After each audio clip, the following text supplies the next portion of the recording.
Hey there, tonight we're uncovering the bustling chaos of a medieval market town, where the truth is the irresistible aroma of freshly baked bread might just mask the pungent reality of unsanitary streets. If these stories help you unwind, I'd love a quick like or subscribe, but only if they're genuinely working for you.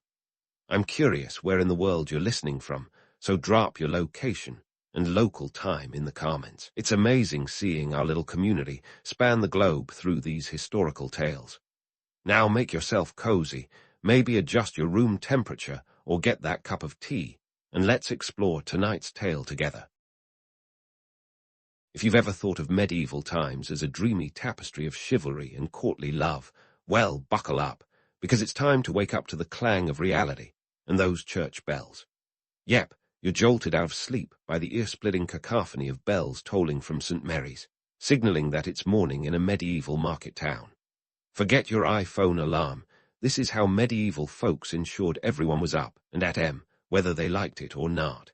It's 6 a.m., and the whole town is already in motion, with the pace of life dictated by the ringing of these bells, not the whims of a snooze button. You roll out of your straw-stuffed mattress, which, fun fact, might have been shared with the entire family. Communal living wasn't a quirky lifestyle choice back then. It was the norm. Privacy, that's more of a 21st century invention. Back then, space was a luxury. Most people lived in one-room homes, and if you were lucky, you might get a loft area to yourself, perfect for avoiding your snoring uncle. As you step out into the street, you immediately notice that hygiene, or the lack thereof, is a notorious hallmark of this era. Bathing was something you did, maybe once a month if you were feeling particularly fancy. Water had to be fetched from the local well, which is usually a few blocks away, and boiling it was a hassle. So, instead, medieval people relied on a good rub-down with a cloth. And no, deodorant wasn't a thing, unless you count dabbing some herbs under your arms. Now, if your breakfast routine usually involves avocado toast and a fancy latte, brace yourself. The medieval morning menu is a bit more utilitarian. If you're a peasant, you're looking at a hunk of coarse bread and maybe some pottage, a sort of thick stew if you're lucky. Meanwhile, the wealthy are enjoying more varied fare, perhaps some meat, cheese, and ale. The stark economic disparities are as plain as the crusts on your bread. Bread itself was so crucial that it was known as the staff of life, and it came in different grades, with the finest white bread reserved for the upper classes, while the lower classes got the tougher, darker stuff. And speaking of disparity, the streets you navigate are a testament to the town's lack of infrastructure. Forget cobblestones. Mud is the order of the day. The roads are a slurry of muck, especially after rain, turning every journey into a slip-and-slide adventure. Bringing out the Sunday best. Not a chance unless you fancy it being accessorized with mud splatters. Besides, laundry is labor-intensive, with clothes being beaten against rocks or scrubbed with lye soap that's harsh enough to strip paint. As you sidestep to avoid the latest pile of horse dung, because yes, street cleaning is as non-existent as your Wi-Fi signal, you might notice the unregulated waste disposal system. Chamber pots were emptied directly into the streets, often with a shout of Gardelu, a heads-up to the unfortunate souls below. This was such a norm that some cities eventually introduced fines for tossing waste from windows, but in many places that's still a distant dream. Despite the grime, there's a bustling energy to the streets. Merchants are setting up their stalls, hawking everything from fresh produce to handmade trinkets. The market is the town's beating heart, a place where the social and economic life of the community converges. It's noisy, chaotic, and absolutely essential. But don't be fooled by the quaint imagery. This is survival, not leisure. Every transaction is a negotiation, a battle of wits to ensure your family eats well tonight. This morning routine is a microcosm of medieval life, a blend of the familiar and the foreign. It's a world of stark contrasts, where the vibrancy of daily commerce is juxtaposed with the harsh realities of hygiene, diet, and social stratification. As you prepare to dive into this day, remember, it's not just about surviving the medieval market town. It's about understanding the complex web of human experience that shaped everyday life. So, get ready to navigate this muddy mess. Just watch your step. As you wade further into the market square, the symphony of sounds envelops you. Vendors shout their pitches, chickens cluck disapprovingly from their cages, and somewhere, a lute is optimistically trying to inject some melody into the chaos. It's a living, breathing organism, this market, pulsing with the needs and desires of a medieval community. But let's not get lost in the romance of it all. This isn't a picturesque Renaissance fair, and there's no turkey leg vendor in sight. First, let's talk economics. Cash isn't king here. Coins are more like a moderately influential baron. The primary currency. Bardo, baby. It's a world where a dozen eggs might get you a hunk of cheese, assuming both parties agree on the egg-to-cheese exchange rate. But if you've got a few pennies or groats jangling in your purse, you're in business. These coins have been around since the late 8th century, and by the 12th century, England's economy is feeling the weight of silver pennies. Just don't expect your coins to be perfectly minted circles, more like irregular blobs stamped with the face of whatever monarch was in power when it was made. And those coins, they're not just handed out like candy.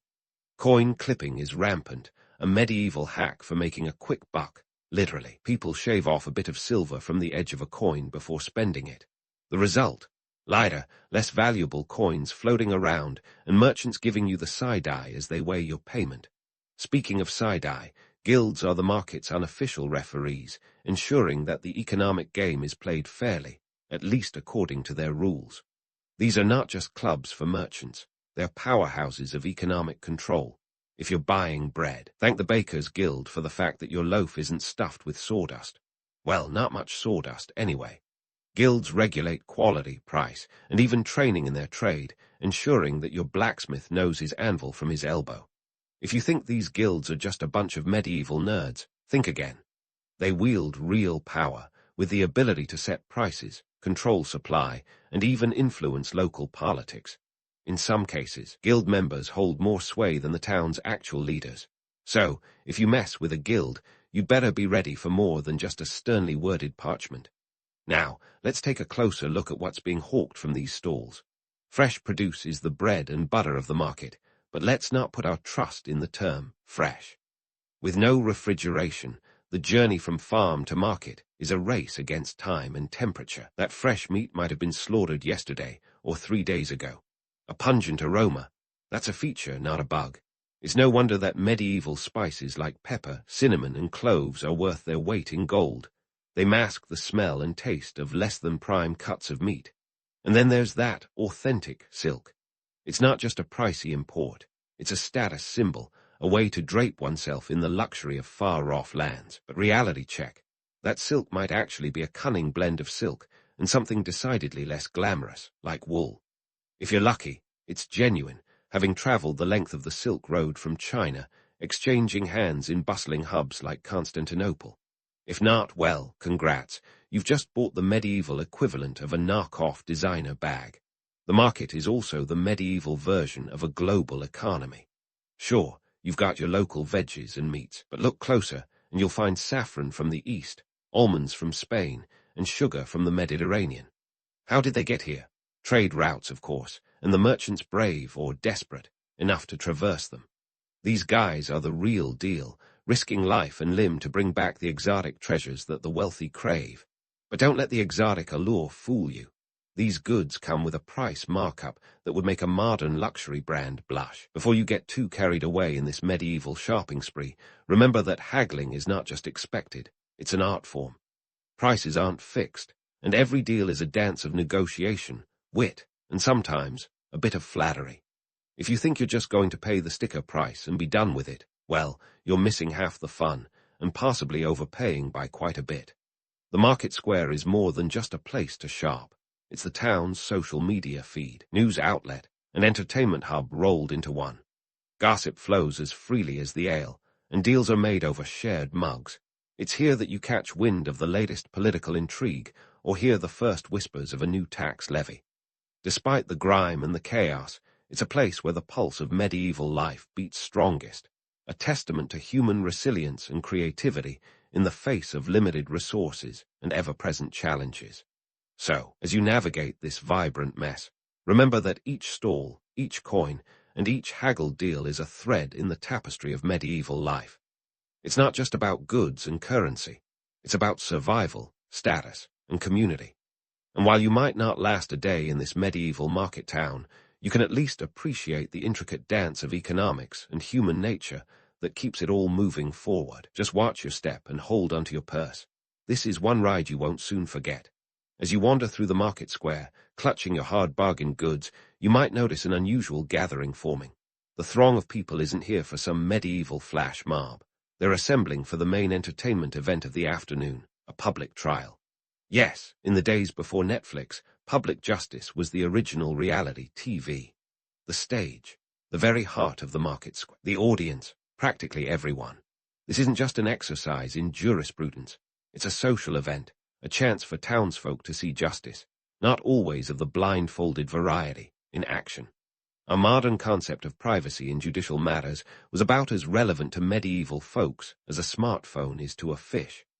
At the center of this spectacle stands the judge, usually a local lord or a town official, dressed in robes that befit his station, perhaps adorned with a chain of office. This isn't Perry Mason, folks. It's more like Judge Judy meets Game of Thrones, with a dash of unpredictability thrown in for good measure. The accused stands before him, ready to face the music, or the jeers of the crowd, whichever comes first. Now, if you're imagining a solemn courtroom drama, adjust your mental picture. Medieval trials were less about the intricacies of legal arguments and more about community theater. Evidence, often scarce. Witnesses, sometimes, but their credibility could be as flimsy as a paper shield. More frequently, guilt or innocence hinged on ordeal or compurgation. Ordeal meant subjecting the accused to a physical test, like holding a hot iron or being dunked in water. If you survived unscathed or floated, you were innocent. If not, well, better luck next life. Compurgation involved swearing an oath of innocence, backed by a group of oath helpers who vouched for your character. It's like a medieval LinkedIn endorsement, but with higher stakes. And let's not forget the church's role in this judicial jamboree. Clergy often participated in trials, ensuring that divine justice was meted out alongside earthly punishments. Their influence was profound, with canon law sometimes superseding local law. The church's power extended into every crevice of daily life, shaping not just spiritual beliefs, but societal norms as well. Remember, this is an era where excommunication, the ultimate ecclesiastical penalty, could render you a social pariah faster than you can say heresy. The trial is also a reminder of the harsh penalties that awaited the guilty. Forget fines or community service. Punishment often meant public humiliation or physical pain. Stocks, pillories, and whipping posts were the medieval equivalent of the naughty step, but with significantly more discomfort and public shaming. Capital punishment, when invoked, was a grimly efficient affair, with hanging, beheading, or burning reserved for the most serious offenses. It's a stark reminder that the medieval justice system prioritized deterrence and retribution over rehabilitation. But amid the harsh realities and brutal justice, the medieval legal system also provided a semblance of order in a chaotic world. It offered a framework for resolving disputes, maintaining social harmony, and reinforcing the hierarchies that structured medieval life. Law wasn't just a means of control. It was a tool for defining community values and expectations. As the trial concludes, you might feel a pang of relief that you're just a spectator. The crowd disperses, buzzing with the day's verdict, and you wander back into the market, perhaps pondering the whims of justice and the role of chance in your own life. And speaking of chance, let's turn our attention to the legendary chivalric codes. You've heard of them, right? Those gallant knights, resplendent in armor, riding forth to defend the weak and uphold honor. It's a romantic image, but the reality was often less noble and more opportunistic. Chivalry, like many medieval ideals, was as much myth as reality. The chivalric code was a set of guidelines for knights, emphasizing virtues like bravery, courtesy, and loyalty. But the actual implementation of these ideals was as inconsistent as the medieval economy. Knights were as likely to raid a village as they were to rescue a damsel in distress. The code was more a social aspiration than a practical reality, a way for the warrior class to justify their privileged status. And then there's the matter of law enforcement. Forget the image of gallant knights patrolling the streets, maintaining peace and order. Medieval law enforcement was patchy at best. Local sheriffs or constables were responsible for upholding the law, aided by the community. But with limited resources and a vast countryside to patrol, their reach was often as effective as a sieve holding water. Instead, communities relied heavily on self-regulation, with neighbors keeping each other in check. Catch a thief in the act. It was your civic duty to raise the hue and cry, rallying the community to apprehend the culprit. Despite the patchy enforcement, the promise of chivalry and justice resonated deeply with medieval society. They offered a vision of order and nobility in a world that was often anything but. It's a testament to the human need for ideals, even in the face of overwhelming reality. As the afternoon sun begins its descent, casting long shadows across the market square, you reflect on the day's events, the trials, the social gatherings, the myths and realities of justice, all threads woven into the rich tapestry of medieval life. It's a world of contrasts, where ideals and harsh truths coexist, shaping a society that's both familiar and foreign. And while you might not last a day in this medieval market town, the stories and lessons it offers remain timeless. The day isn't over yet, and as the town settles into its evening routine, there are still tales to be told and mysteries to unravel. Stay tuned, because this journey through medieval life is far from complete. As the sun dips below the medieval skyline, casting the market in dusky hues, you might be tempted to think the town's energy would wane. That's quaint. The medieval town is just warming up for its evening shenanigans. Remember, this is a world without Netflix, Spotify, or even a library of dusty books to curl up with. Entertainment here is a mix of the communal, the curious, and the downright macabre. First stop on the evening agenda, the local tavern. Think of it as the medieval version of social media, without the trolls and with actual faces. Taverns are the beating heart of nighttime social life, where the air is thick with the smell of ale and the sound of rowdy laughter. It's here that tales grow taller with every round, as travelers spin yarns of far-off lands and local bards attempt to serenade patrons with tunes about heroic deeds and tragic love stories. If you're lucky, you might catch a traveling minstrel who's mastered the art of a catchy chorus, essentially the pop star of the 13th century. Beer and ale, the lifeblood of these establishments, are consumed by the gallon. The average medieval person drank about a gallon of ale a day. Why so much, you ask? Well, the water quality is sketchier than a used cart salesman, so ales and beers, safer to drink due to the fermentation process, are the beverages of choice. And while the beer might be flat and the ale sour, it beats the risk of a surprise case of dysentery. But don't let the jolly facade fool you. The tavern is also a hub of gossip and intrigue. Here, deals are struck, alliances formed, and the latest town scandal dissected over a wooden mug. The tavern keeper, a figure of authority in their own right, knows more about the town's secrets than the local priest.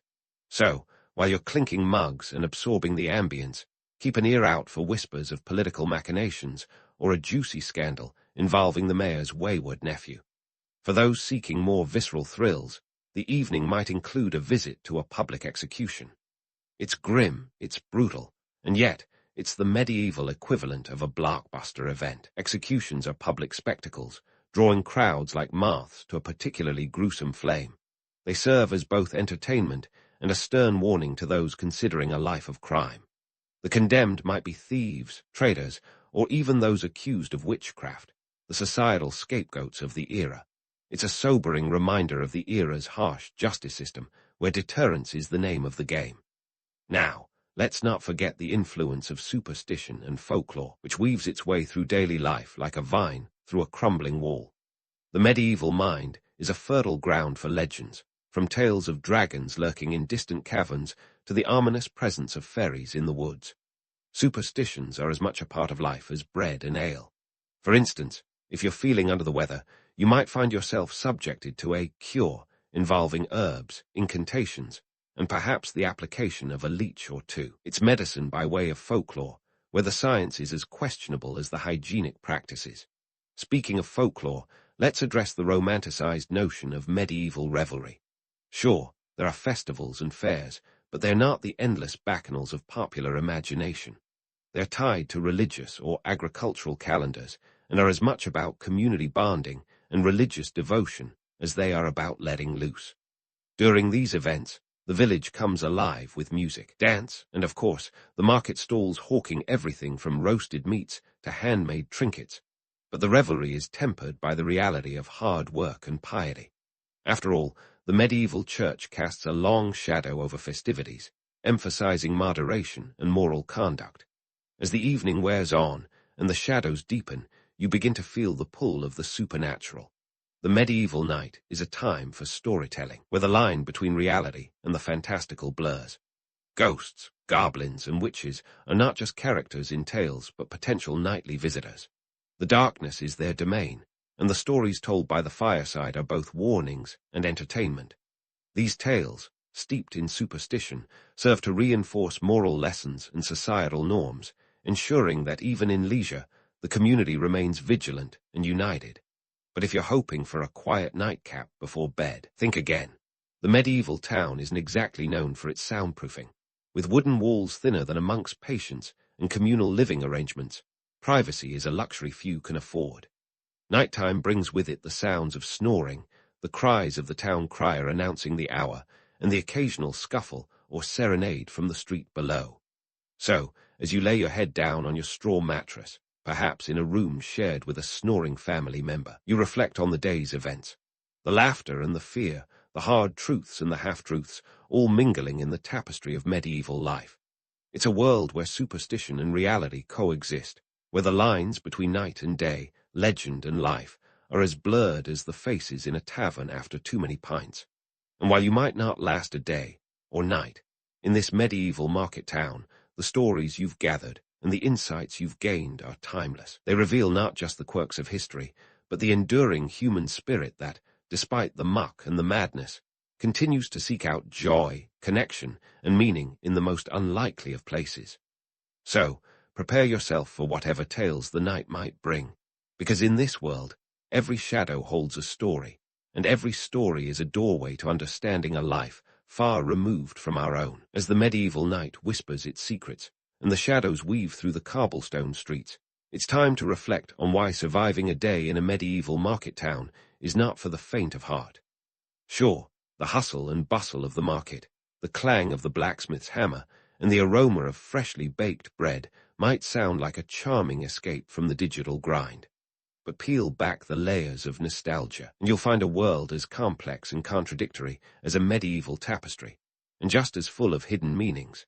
To start, let's talk about the political and economic machinery that kept this whole medieval circus in motion. The medieval market town was a microcosm of feudal society, a place where local lords and their vassals controlled not just land, but livelihoods. Land ownership was the name of the game, and it was as exclusive as a modern-day yacht club. You didn't just buy a plot. You swore fealty, paid homage, and hoped the guy above you didn't decide to swap your patch of earth for a better deal. It's a bit like playing Monopoly, but instead of hotels, you're dealing in serfs and oaths, and the banker has actual knights. These towns were semi-autonomous economic hubs, often granted charters by a monarch eager to boost trade and fill the royal coffers. The townsfolk paid for this privilege through taxes, tolls, and a slew of other levies that would make a modern accountant break into a cold sweat. And in return, the right to trade, govern, and occasionally the dubious honor of raising a militia to defend against the next marauding band of Vikings or rival barons. Speaking of defense, the political landscape was as stable as a house of cards in a windstorm. Alliances shifted with the seasons, and disputes over territory or honor were settled not with words but with swords. The 100 Years' War, for example, was less about a century of continuous fighting, and more about a prolonged series of skirmishes and truces, each more tenuous than the last. It's a reminder that medieval politics were as much about personal vendettas as they were about national interests. Economically, the medieval market town was the beating heart of trade and commerce, a place where goods from distant lands met local produce in a chaotic dance of supply and demand. But let's be real, this wasn't a free market utopia. Guilds had their fingers in every pie, regulating prices, quality, and even who could sell what. If you think modern monopolies are bad, try competing against a guild-backed craftsman with the power to shut down your business faster than you can say artisan bread. On the ground level, the average medieval family was acutely aware of the precariousness of their economic existence. Crop failures, disease, or a sudden increase in taxes could spell disaster. Around 90% of the population lived in rural areas, often just a bad harvest away from starvation. This constant threat of scarcity made resourcefulness a survival skill, not just a personality trait. Waste not, want not wasn't a quaint saying, it was a way of life. And let's not forget the social stratification that made the economic disparities of today look like a minor inconvenience. The concept of upward mobility was about as foreign as a smartphone to a medieval peasant. Born a serf, likely die a serf. Your status was practically tattooed on your soul, reinforced by the church, the state, and society at large. The church, wielding influence like a divine scepter, taught that your position in life was God-ordained, a comforting thought if you were a wealthy noble, less so if you were mucking out pigsties. Yet, despite the rigid hierarchy and the ever-looming spectre of poverty, the medieval market town thrived. Why? Because it was a place where community meant survival. Everyone had a role, from the lowliest apprentice to the wealthiest merchant, and it was this interdependence that kept the wheels turning. It's a testament to the resilience of the human spirit, a reminder that even in the face of adversity, people find ways to adapt, innovate, and even flourish. As for the myths, well, they endure for a reason. The romantic image of knights in shining armor, damsels in distress, and chivalric quests is more appealing than the gritty reality of mud, muck, and medieval migraines. But these myths, while idealized, speak to a deeper truth, the enduring human desire for honor, courage, and a good story. They're the polished veneer over a rough-hewn world, a way for us to connect with a past that's as mysterious as it is familiar. So, as you peel back the layers of history and myth, what do you find? A world that's both alien and intimate, where life's challenges were met with ingenuity and community spirit. A world that, despite its hardships, has much to teach us about resilience, resourcefulness, and the power of human connection. And while you might not last a day in a medieval market town, you can certainly carry its lessons forward into the modern world. As the candle flickers low and the medieval town settles into the quiet of the night, take a moment to appreciate the conveniences of the present: running water, reliable medicine, and the ability to Google medieval market towns without stepping into one. Sure, our world isn't perfect, but compared to the trials and tribulations of our medieval counterparts, we're living in a veritable utopia. And as you drift off to sleep, let the stories of the past weave their way into your dreams, a reminder that history is more than dates and details. It's the shared human experience, echoing across the ages. In the grand theater of history, every empire thinks it's the main act, but few have ever been more audacious about it than the Byzantine Empire. Our story begins in 330 AD, when Emperor Constantine, with all the subtlety of a Roman in a toga at a toga party, decided it was high time to move the capital of the Roman Empire to a little place known as Byzantium. Now, this wasn't just any old relocation. This was the ancient equivalent of moving your headquarters from a sleepy hamlet to a bustling metropolis with a view that could kill, or at least make you very, very envious. Why Byzantium, you ask?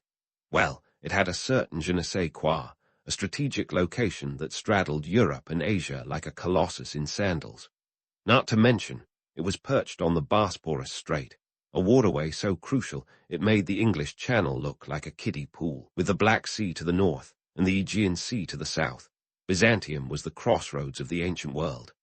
Constantine saw potential where others saw only a quaint Greek colony with a population that could barely fill a small amphitheater.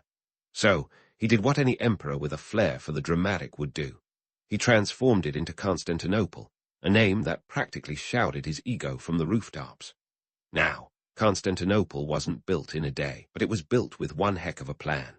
Constantine, never one to shy away from grand gestures, had artisans and architects working around the clock. The city walls were thicker than the plot of a soap opera, stretching over 14 miles, and making sure that while Rome was burning, Constantinople would be fireproof. And if you think city planning is a modern invention, think again. Constantine laid down streets that ran straighter than a Roman soldier's spear, and erected monuments that made the Colossus of Rhodes look like a garden gnome. But this wasn't just about bricks and mortar, it was about power and prestige. Constantine was playing the long game. By shifting the center of the empire eastward, he was betting that the future lay not in the decaying grandeur of Rome, but in this new, vibrant city. And he was right, kind of. In the process, he also managed to split the empire, creating an eastern counterpart that would outlive its western cousin by a cool 1,000 years. Talk about sibling rivalry. Constantine's move was not just a physical one, but a cultural seismic shift as well. He embraced Christianity, which was spreading faster than a viral cat video, and declared it the official religion of the empire. Suddenly, the pagan pantheon was out, and the cross was in. This was a game changer. The empire's newfound spiritual focus added a divine sparkle to its political machinations, giving it an aura of invincibility, or so they hoped. The reality was a little less glamorous, as they still had to deal with the same old issues of governance, taxes, and the occasional barbarian invasion. Speaking of which, let's not forget the chariot races, the Formula One of the ancient world. The Hippodrome of Constantinople was the epicenter of entertainment, where the blues and the greens, rival factions that made modern sports rivalries look like friendly banter, competed for glory. It was a place where emperors could win the adoration of the masses, or quite literally lose their heads. These races were not just about speed. They were about politics, power, and the ability to sway the crowd in your favor. Think of it as a mix of NASCAR and Game of Thrones, with fewer dragons, but just as much drama. And let's not forget the economy, the lifeblood of any empire. Constantinople was the ultimate trade hub, where spices from the east mingled with furs from the north and wines from the west. It was a place where merchants haggled with the ferocity of a Roman senator defending his toga budget, and the clang of coins was the soundtrack of the city. The Byzantine economy was a well-oiled machine, fueled by agriculture, trade, and a little thing called the solidus, a gold coin that became the standard currency for over 7 centuries. Take that, Bitcoin. But of course, no empire is without its myths and legends. The Byzantine Empire is often romanticized as a place of endless splendor and piety. The truth, however, was a bit more complex. Beneath the gilded surface lay the gritty reality of political intrigue, religious disputes, and the ever-looming threat of external enemies. Yet, it was precisely this combination of grandeur and grit that made the Byzantine Empire a fascinating testament to human ambition and resilience. So there you have it, the birth of an empire that would not only carry on the legacy of Rome, but carve out its own identity on the world stage. The Byzantine Empire, with its mix of old Roman traditions and shiny new ideas, was ready to take on the world.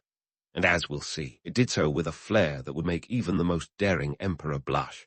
Stay tuned, because this is just the start of a story that's more epic than a Shakespearean tragedy and more complex than a Byzantine mosaic. And so we dive headlong into the golden age of the Byzantine Empire, where Justinian I and his wife, Theodora, ruled with enough panache to make even today's celebrity power couples look like amateur hour. Let's set the stage. It's the 6th century, and Justinian is on the throne dreaming big. Not content with just a slice of the Roman pie, he wants the whole bakery. Justinian is the kind of guy who doesn't just want to leave a legacy, he wants to leave it in neon lights. Now, Justinian's ambition wasn't just a pipe dream. He had a plan, and it was a doozy. First up, his legal reforms. The Roman law was a tangled mess, like trying to read Shakespeare in Klingon. So, Justinian did what any self-respecting emperor with a penchant for order would do. He cleaned house. He commissioned the Corpus Juris Civilis, the body of civil law, a legal code that would outlast the empire itself and influence European law for centuries. Think of it as the ultimate legal remix, cutting through the chaos and laying down a beat that jurists would groove to for generations. But this wasn't just about tidying up the legal system. It was about consolidating power.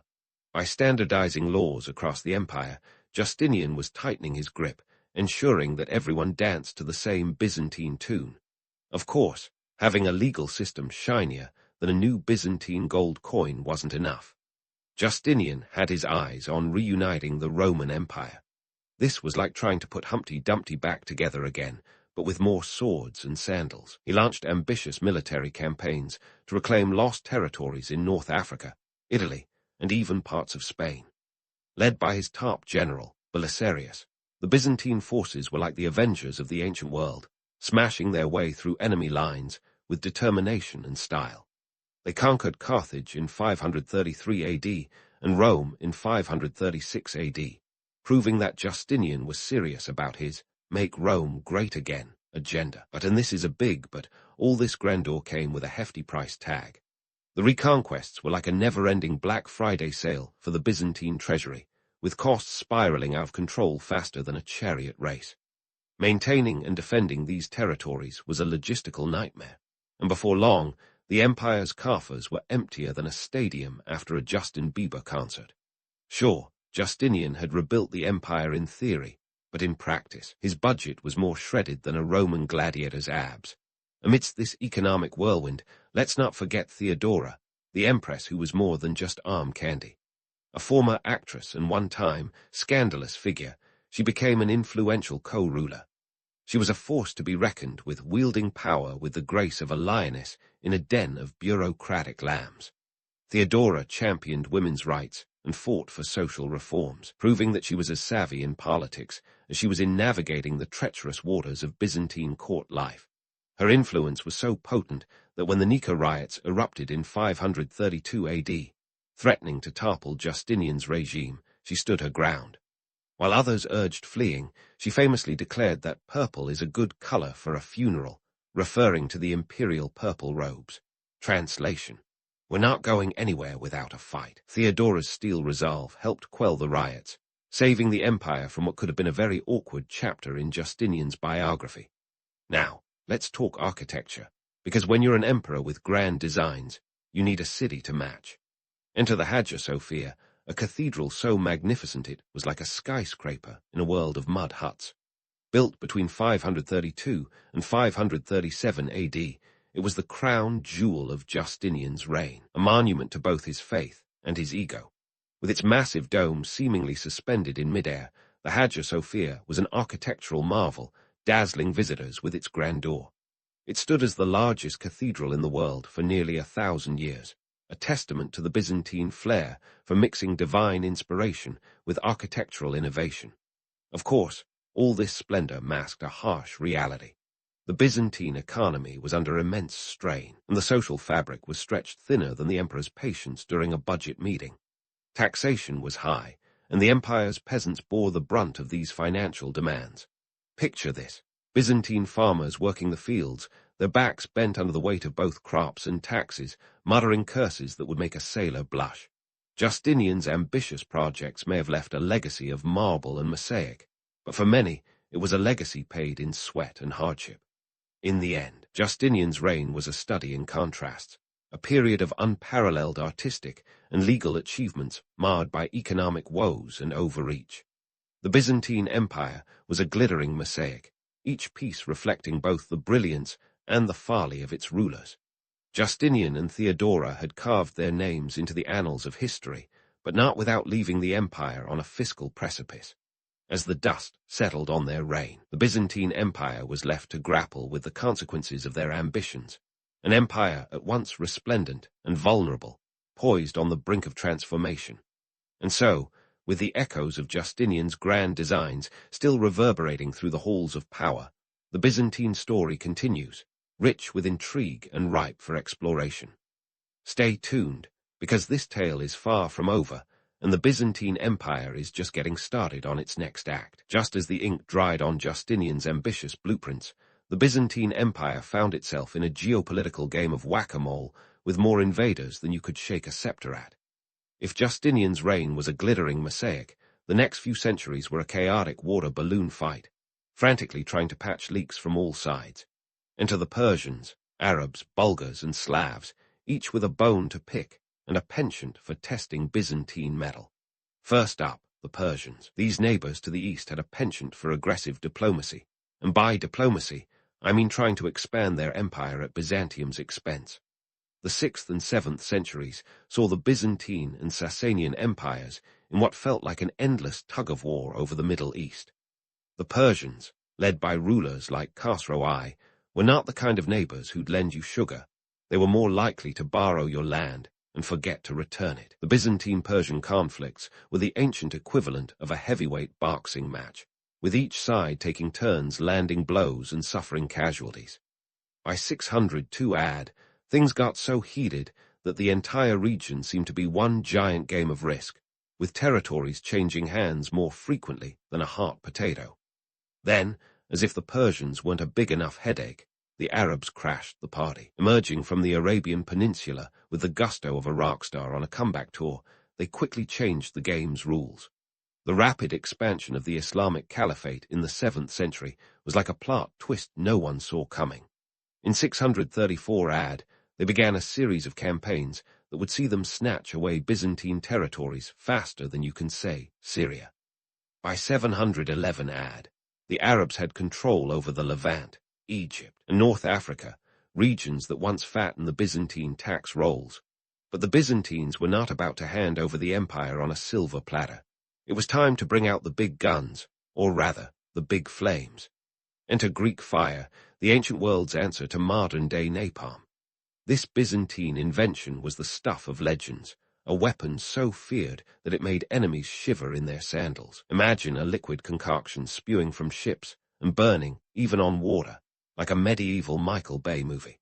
The secret recipe was as closely guarded as your grandma's cookie formula, and for good reason.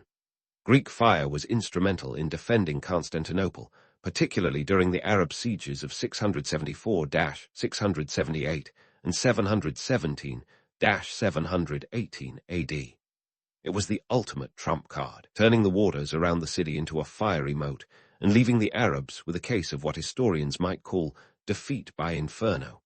While the military was busy playing with fire, Byzantine diplomacy was working overtime. The empire had to be as nimble with its alliances as a cat on a hot tin roof. Marriages, treaties, and bribes were all part of the toolkit. They played their enemies against each other like a grandmaster chess player, often employing mercenaries from one group to fight another. It was a precarious balancing act, akin to juggling flaming swords while riding a unicycle. And then there were the Bulgars and Slavs, the uninvited guests who crashed the northern borders. The Avo-Slavic siege of Constantinople in 626 AD was a nail-biter, with the city again relying on its formidable walls and strategic savvy to hold out. But the real kicker came in the late 7th century when the Bulgars established a Khanate in the Balkans. Led by Khan Aspara, they carved out a piece of the Byzantine pie, creating a powerful state that would become a perennial thorn in the empire's side. Through all this external pressure, the Byzantine Empire was dealing with more internal strife than a reality TV show. Take the iconoclast controversy, for instance. Starting in the 8th century, this religious dispute over the use of icons in worship was more divisive than pineapple on pizza. Emperors like Leo Roman III and Constantine V launched campaigns to smash icons, arguing they bordered on idolatry. This didn't sit well with the iconophiles, leading to a conflict that consumed the empire like a bad soap opera plot. For over a century, the Byzantines were embroiled in a theological tug-of-war that saw church halls echoing with debates fiercer than any military battle. Yet, despite being squeezed from all sides and nearly tearing itself apart from within, the Byzantine Empire proved remarkably resilient. Its survival wasn't just a matter of military might or divine favor. It was a testament to its adaptability. The Byzantines were the ultimate pragmatists, willing to change tactics, reform institutions, and even reconsider their core beliefs when survival was at stake. They weren't just playing the game, they were rewriting the rules as they went along. Economically, the empire remained a powerhouse. Constantinople was still the place to be if you were a merchant with goods to hawk or a diplomat with favors to trade. The city's strategic location continued to make it a bustling hub of commerce, with the clang of coins and the murmur of haggling merchants forming the soundtrack of daily life. The solidus, that trusty gold coin, was still the currency du jour, stabilizing an economy that could have easily spiraled out of control amidst the chaos. As the dust settled on this tumultuous period, the Byzantine Empire emerged battered but unbroken. It was a testament to the ingenuity and tenacity of an empire that had learned to thrive in the eye of the storm. With enemies temporarily at bay and the internal fires of discord slowly extinguishing, the stage was set for a new chapter in Byzantine history, a chapter that promised even more drama, intrigue, and, of course, a fair share of Byzantine flair. So stay tuned, because this epic tale is far from over, and the next act promises to be just as enthralling as the last.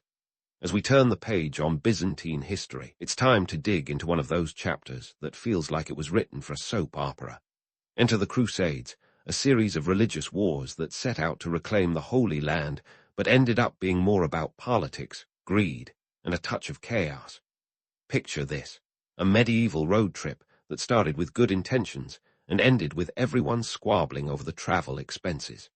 The Crusades began in 1096, when Pope Urban Roman II decided it was time to rally the Christian knights of Europe for a noble cause. The mission: to reclaim Jerusalem from Muslim control with a divine promise of spiritual rewards. It was like the medieval version of a Kickstarter campaign, except instead of donating money, you signed up to wield a sword. The Byzantines, led by Emperor Alexios I Komnenos, saw this as a golden opportunity, or at least a bronze one, to get some help against the Seljuk Turks who were breathing down their necks. But here's where things took a turn for the Byzantine. The First Crusade did manage to capture Jerusalem in 1099, but the Crusaders also decided to carve out their own little kingdoms in the Levant, barely giving Alexios a nod of thanks. This set the tone for future crusades, where help often came with strings attached, not unlike that friend who offers to help you move, but then makes off with your stereo. Fast forward a century or so, and we arrive at the Fourth Crusade of 1202, which is where things really go off the rails. Originally intended to strike a blow at Egypt, the Crusaders found themselves in debt to the Venetians, who had provided the ships. Venice, with its shrewd doge Enrico Dandolo at the helm, played the situation like a maestro. Unable to pay their tab, the Crusaders were convinced by Dandolo to divert their mission to Zara, a Christian city rivaling Venice's trade. Talk about a bait and switch. Then came the ultimate plot twist. The Crusaders were drawn into the Byzantine civil war, siding with the ousted Prince Alexios Angelos. In 1203, they besieged Constantinople, promising to restore Alexios to the throne in exchange for rewards. But when Alexios' Roman force struggled to deliver on his promises, the Crusaders' patience wore thinner than a Byzantine gold leaf. By 1204, frustrated and still unpaid, the Crusaders decided to take matters into their own hands. The sack of Constantinople was less a military campaign and more a free-for-all looting spree. Churches were desecrated, relics pilfered, and the city's treasures carted off to Western Europe faster than you can say cultural appropriation. The irony was almost poetic. A crusade intended to defend Christendom ended up fracturing it instead. This event shattered the Byzantine Empire, splitting it into a patchwork of rival states. The Latin Empire was established in Constantinople, while exiled Byzantines set up shop in places like Nicaea, Epirus, and Trebizond. It was like a medieval Game of Thrones, with each faction vying for control over the Byzantine legacy. But this wasn't the end for the Byzantines. Like a phoenix rising from the ashes, or perhaps more accurately, a cat with 9 lives, the remnants of the empire slowly stitched themselves back together. By 1261, Michael Roman VIII Palaiologos of the Nicaean Empire managed to recapture Constantinople, marking the start of the Palaiologos dynasty. This was no easy feat. It was like trying to put Humpty Dumpty back together again, but with more politics and less nursery rhyme. The Palaiologos era was a time of cultural renaissance, but also constant struggle. The empire was a shadow of its former self, reduced in size and clout. Economically, they were scraping by like a student at the end of the month, constantly negotiating loans, alliances, and trade deals to keep afloat. The once mighty Byzantine economy was now heavily reliant on Italian merchants, especially from Venice and Genoa, who controlled much of the trade. Socially, the empire faced internal divisions as potent as any external threat. The aristocracy and the church were often at odds, while the common people bore the brunt of heavy taxation. It was a delicate dance of power, with each group trying to exert influence over the emperor. Meanwhile, the Ottomans were lurking on the horizon, ready to pounce at any sign of weakness. Yet, amidst this turmoil, Byzantine culture experienced a revival. The Palaiologos Renaissance saw a flourishing of art, literature, and theology. The Byzantines were like a boxer on the ropes, still throwing punches and refusing to go down without a fight. Scholars like George Gemistos Plethon and John Argyropoulos played key roles in the revival of classical Greek learning, which would later fuel the Italian Renaissance. In the grand tapestry of history, the Byzantine Empire during the Palaiologos dynasty was a patchwork quilt, beautiful in parts but frayed at the edges. It was a testament to resilience, adaptation, and the enduring human spirit. Despite being a diminished power, the Byzantines continued to punch above their weight, leaving a legacy that would influence Europe long after their empire had faded. In the end, the Crusades were a mixed bag for Byzantium, a series of unexpected guests who overstayed their welcome and left the place in disarray. Yet, as the Byzantines showed time and again, they were masters at picking up the pieces and carrying on. Their story was one of survival against the odds, a saga that would continue to unfold in ways that were as unpredictable as they were captivating. And so, as we look towards the final act of the Byzantine Empire, the stage is set for a dramatic conclusion. The Ottomans are waiting in the wings, and the Byzantine world will face its ultimate challenge. But that's a tale for another time, so hold onto your helmets. There's more to come in this epic saga.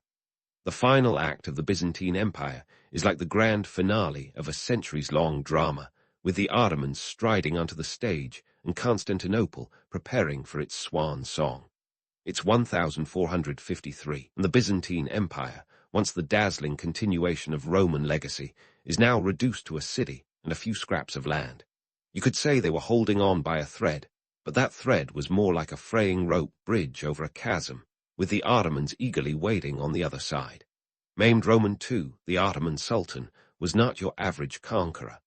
At just 21, he had ambitions bigger than his empire's borders and a determination to match. His nickname, the Conqueror, wasn't just for show. Maimed knew that taking Constantinople would be the ultimate power move, a way to cement his legacy and turn the Ottoman Empire into a force that made everyone from Cairo to Vienna sit up and take notice. Now, let's talk about Constantinople, the city that had withstood sieges like a champion boxer taking punches but refusing to hit the canvas. Its walls, built by Emperor Theodosius Roman II in the 5th century, were more formidable than a fortress made of steel. 12 miles of double walls with a moat, these defenses had repelled attackers for over a millennium. But Maimed had a secret weapon, the cannon. And not just any cannon, but the basilic, a monstrous piece of artillery that could hurl a stone ball weighing over 200 pounds across a mile of terrain. Imagine a medieval trebuchet on steroids, and you have an idea of the firepower Maimed was packing. The siege began on April 6, 1453, and it was nothing short of a spectacle. Maimed's forces numbered around 80, 000 to 100, 000 men, including janissaries, cavalry, and infantry. Constantinople's defenders, by contrast, were a ragtag group of about 7, 000 soldiers and civilians, bolstered by a few hundred Genos mercenaries, led by Giovanni Giustiniani, a commander who knew a thing or two about holding the line. The odds were as stacked as a poker game with a marked deck. For weeks, the Ottoman artillery pounded the city's walls, each explosion a grim reminder that the old ways were being blasted into history. But the Byzantines, true to their nature, weren't ready to throw in the towel. Emperor Constantine Roman XI, the last of the Byzantine emperors, was determined to defend his city to the bitter end. Picture him as the captain going down with the ship, dressed not in naval whites but in imperial purple. On May 29, 1453, the final assault began, and it was a doozy. Maimed's forces launched a three-pronged attack, and after fierce resistance, the walls were finally breached. The city that had stood as a beacon of Christian power and culture for over 1,000 years fell to Maimed's armies.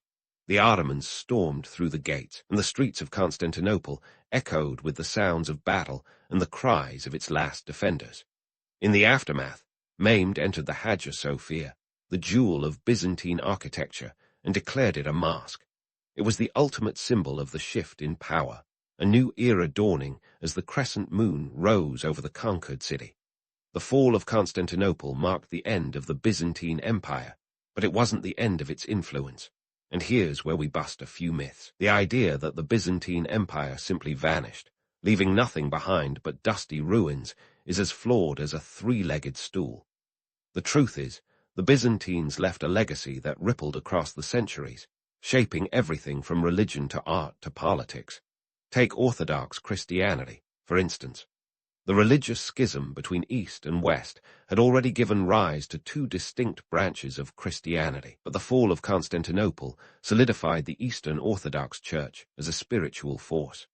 The Russian Orthodox Church, in particular, saw itself as the heir to Byzantine traditions, with Moscow even being dubbed the Third Rome.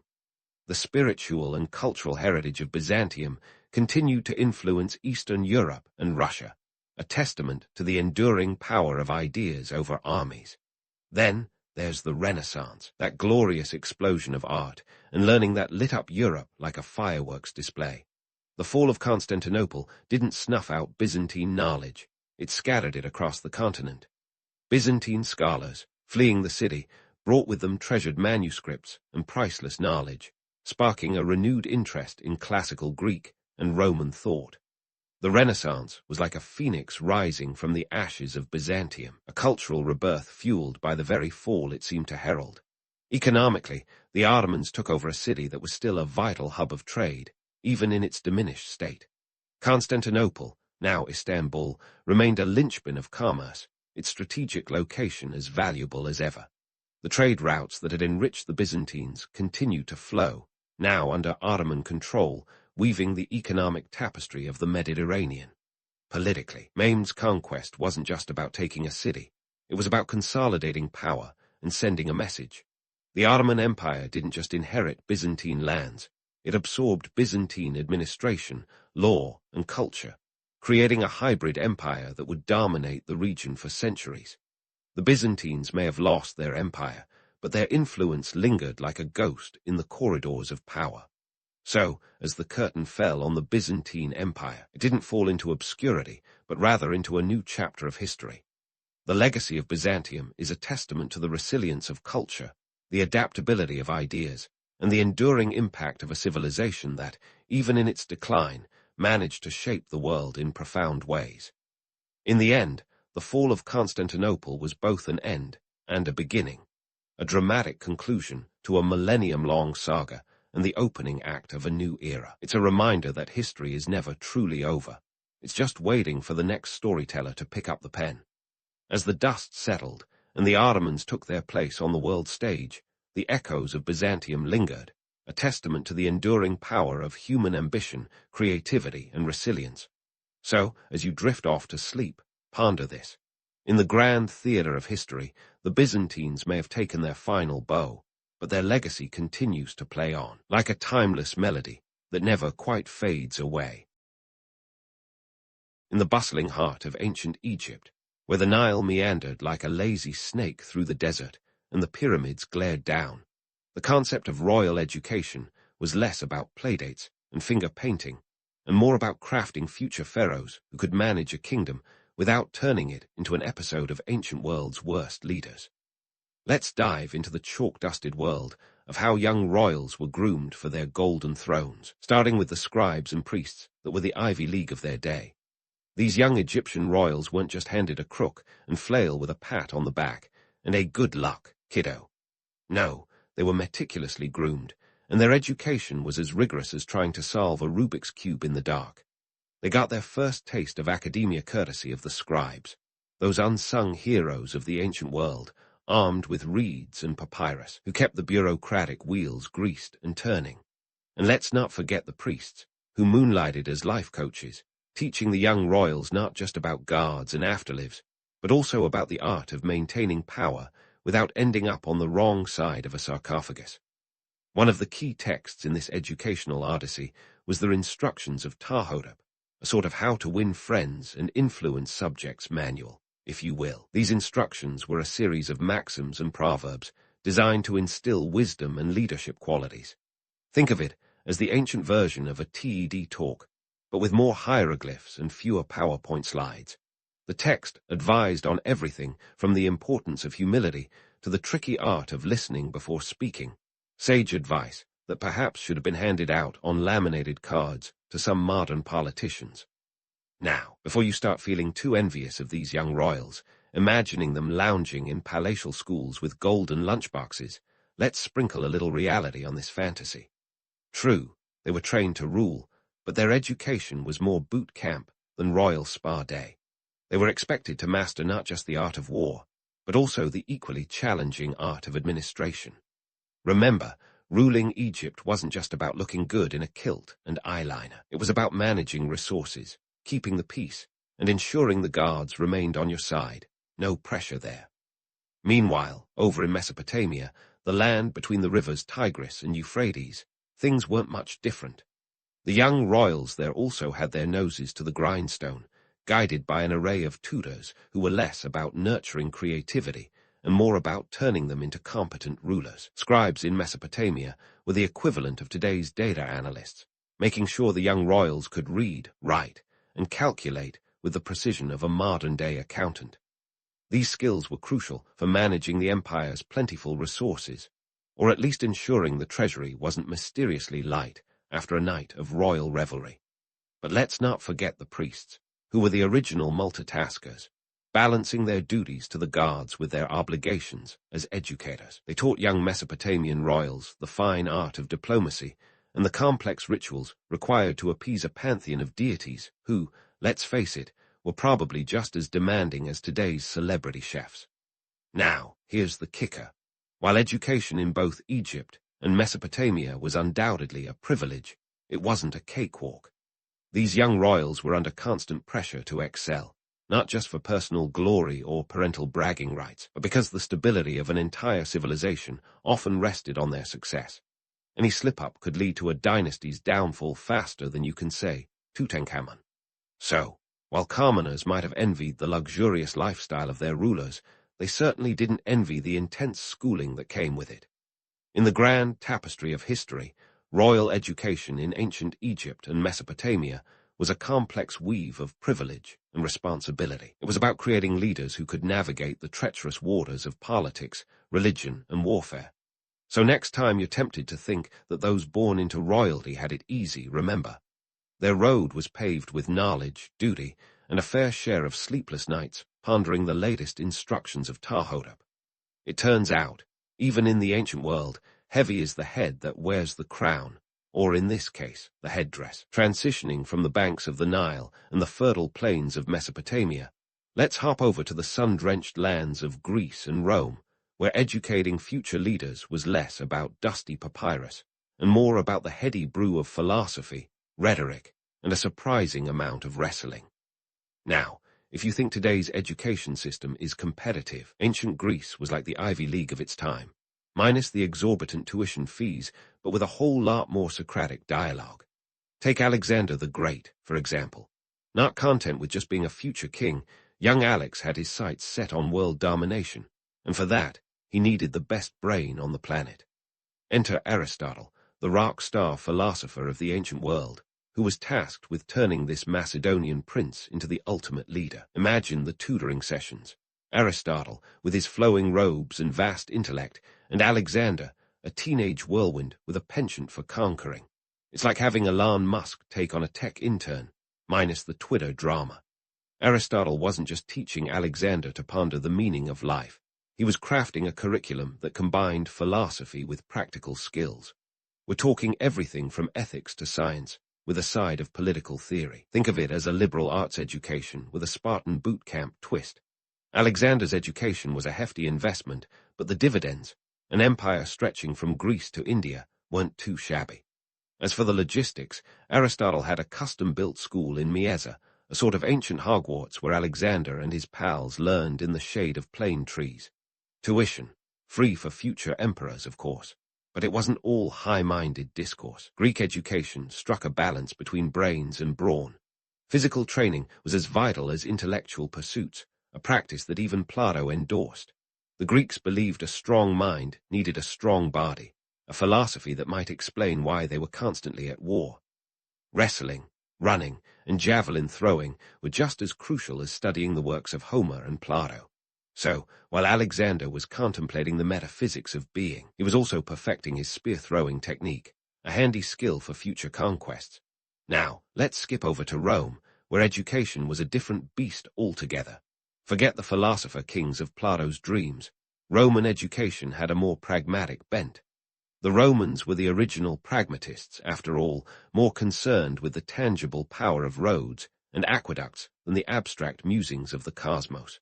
They weren't raising philosopher kings. They were crafting politicians, generals, and lawyers. Lots of lawyers. In Rome, the education of a young patrician was a carefully curated path, starting at home with a literate slave, often Greek, because who else to teach culture but the cultural icons themselves? By the age of 12, these future senators were schooled in rhetoric by famed orators like Cicero, who could probably convince a lion to become a vegetarian. Rhetoric was the bread and butter of Roman politics, and mastering it was akin to wielding a sword in battle. They might not have had debates broadcast on primetime TV, but make no mistake, oratory was a blood sport in the forum.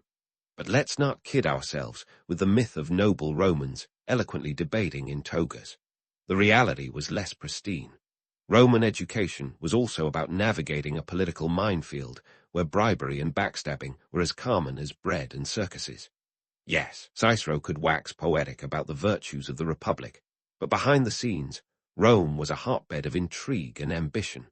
Future leaders were groomed not just in ethics, but also in the art of political skullduggery, survival of the fittest, Roman style.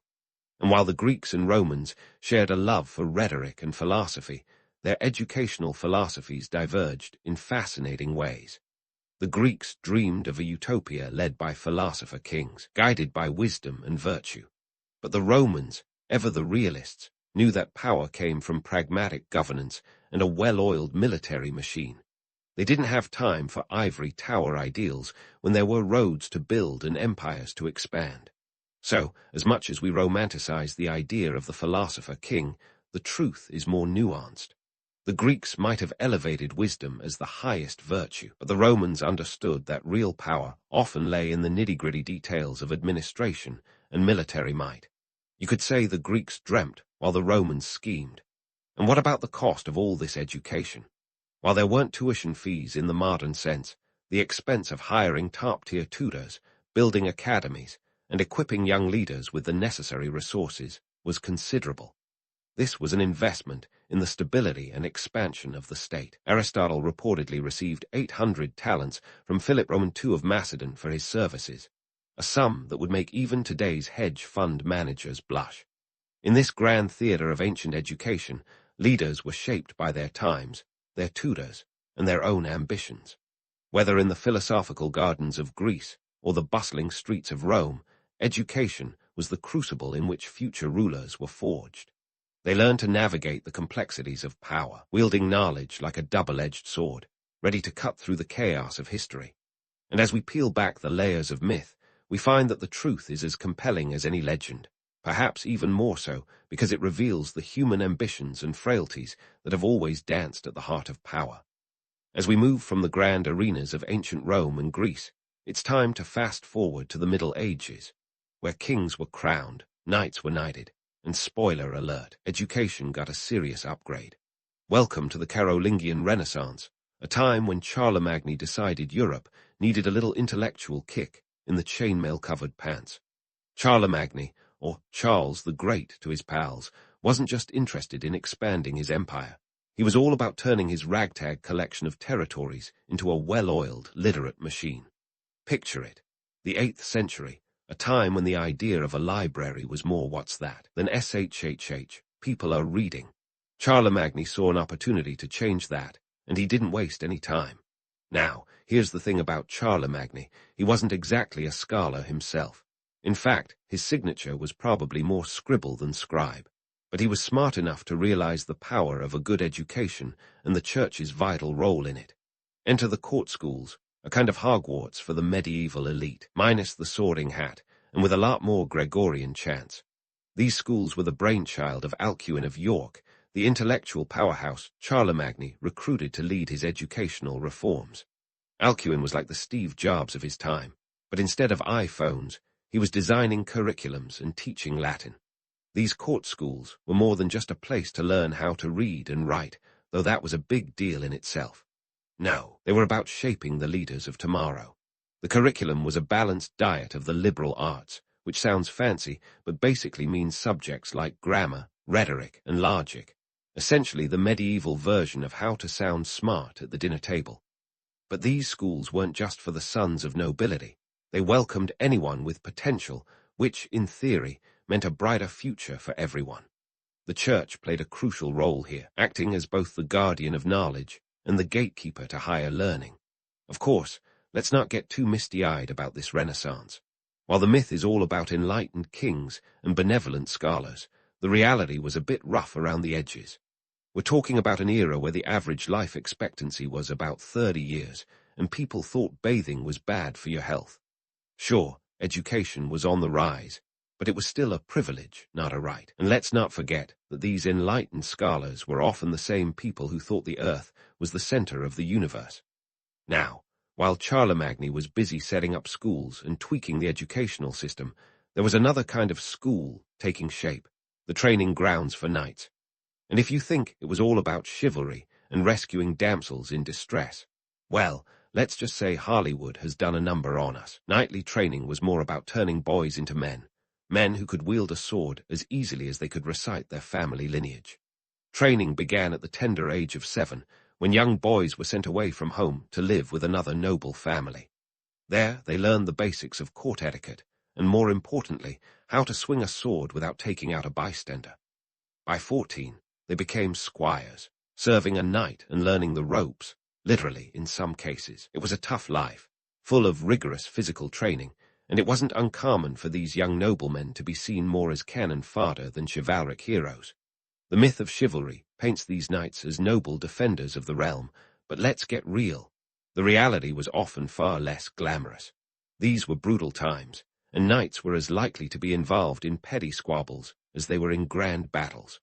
The code of chivalry, that romanticized set of rules, was more guideline than law, often ignored in the heat of battle or the pursuit of personal glory.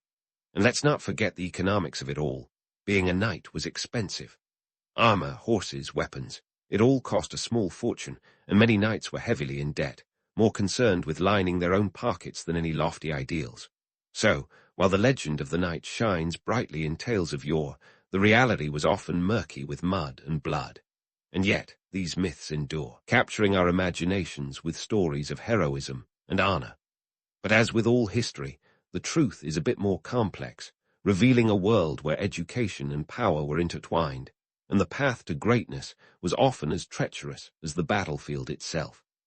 As we close this chapter on the Carolingian Renaissance, it's clear that Charlemagne's legacy is a tapestry of triumphs and trials. His educational reforms laid the foundation for a more literate and enlightened society, even if the path was littered with the usual medieval chaos.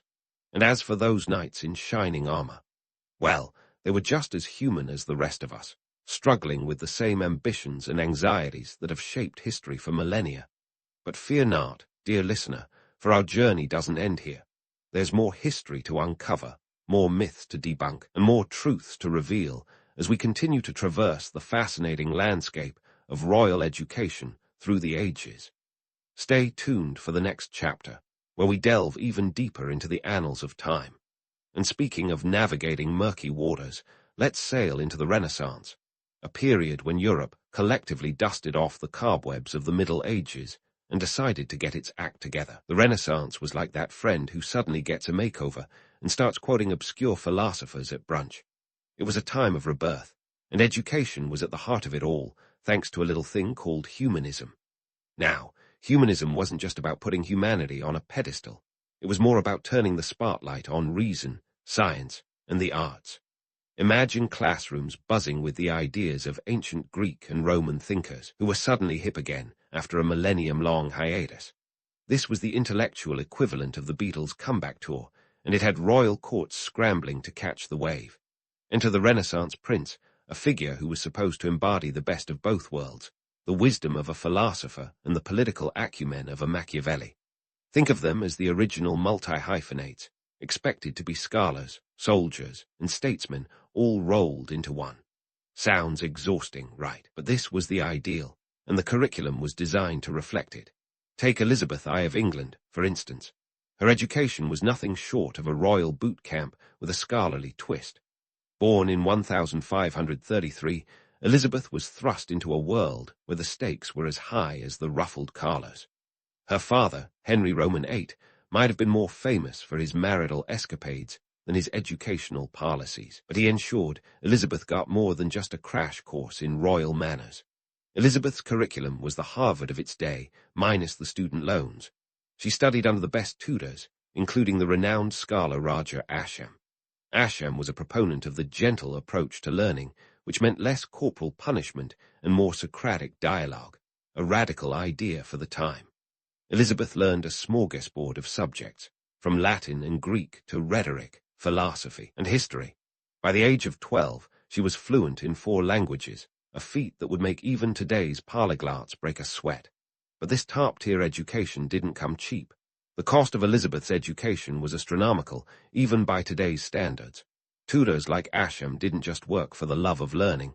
They were handsomely paid, often receiving gifts and stipends that could rival a small estate. Yet, for the tutors, this was an investment in the stability and prestige of the crown. In a world where alliances could shift faster than English summer, a well-educated monarch was as valuable as an army. While Elizabeth was busy mastering the art of statecraft, the Renaissance was also redefining what it meant to be a ruler. The ideal of the Renaissance man was a lofty goal, and few lived up to it. Instead, many rulers found themselves entangled in the ruthless realities of politics. The Italian city-states, for example, were a hotbed of intrigue and power plays. Machiavelli's The Prince, written in 1513, wasn't just a handy guide to political maneuvering. It was a mirror reflecting the cutthroat nature of Renaissance politics.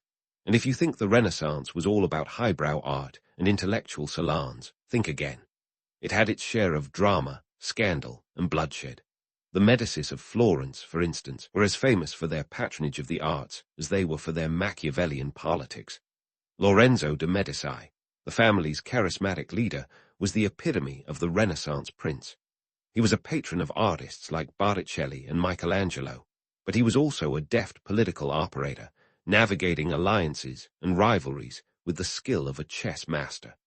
His rule was both a golden age of culture and a time of relentless political maneuvering, proving that even in an era of enlightenment, power was rarely gained without a fight. The economic context of the Renaissance also played a crucial role in shaping education. As trade flourished and wealth flowed into Europe, so did the opportunities for learning.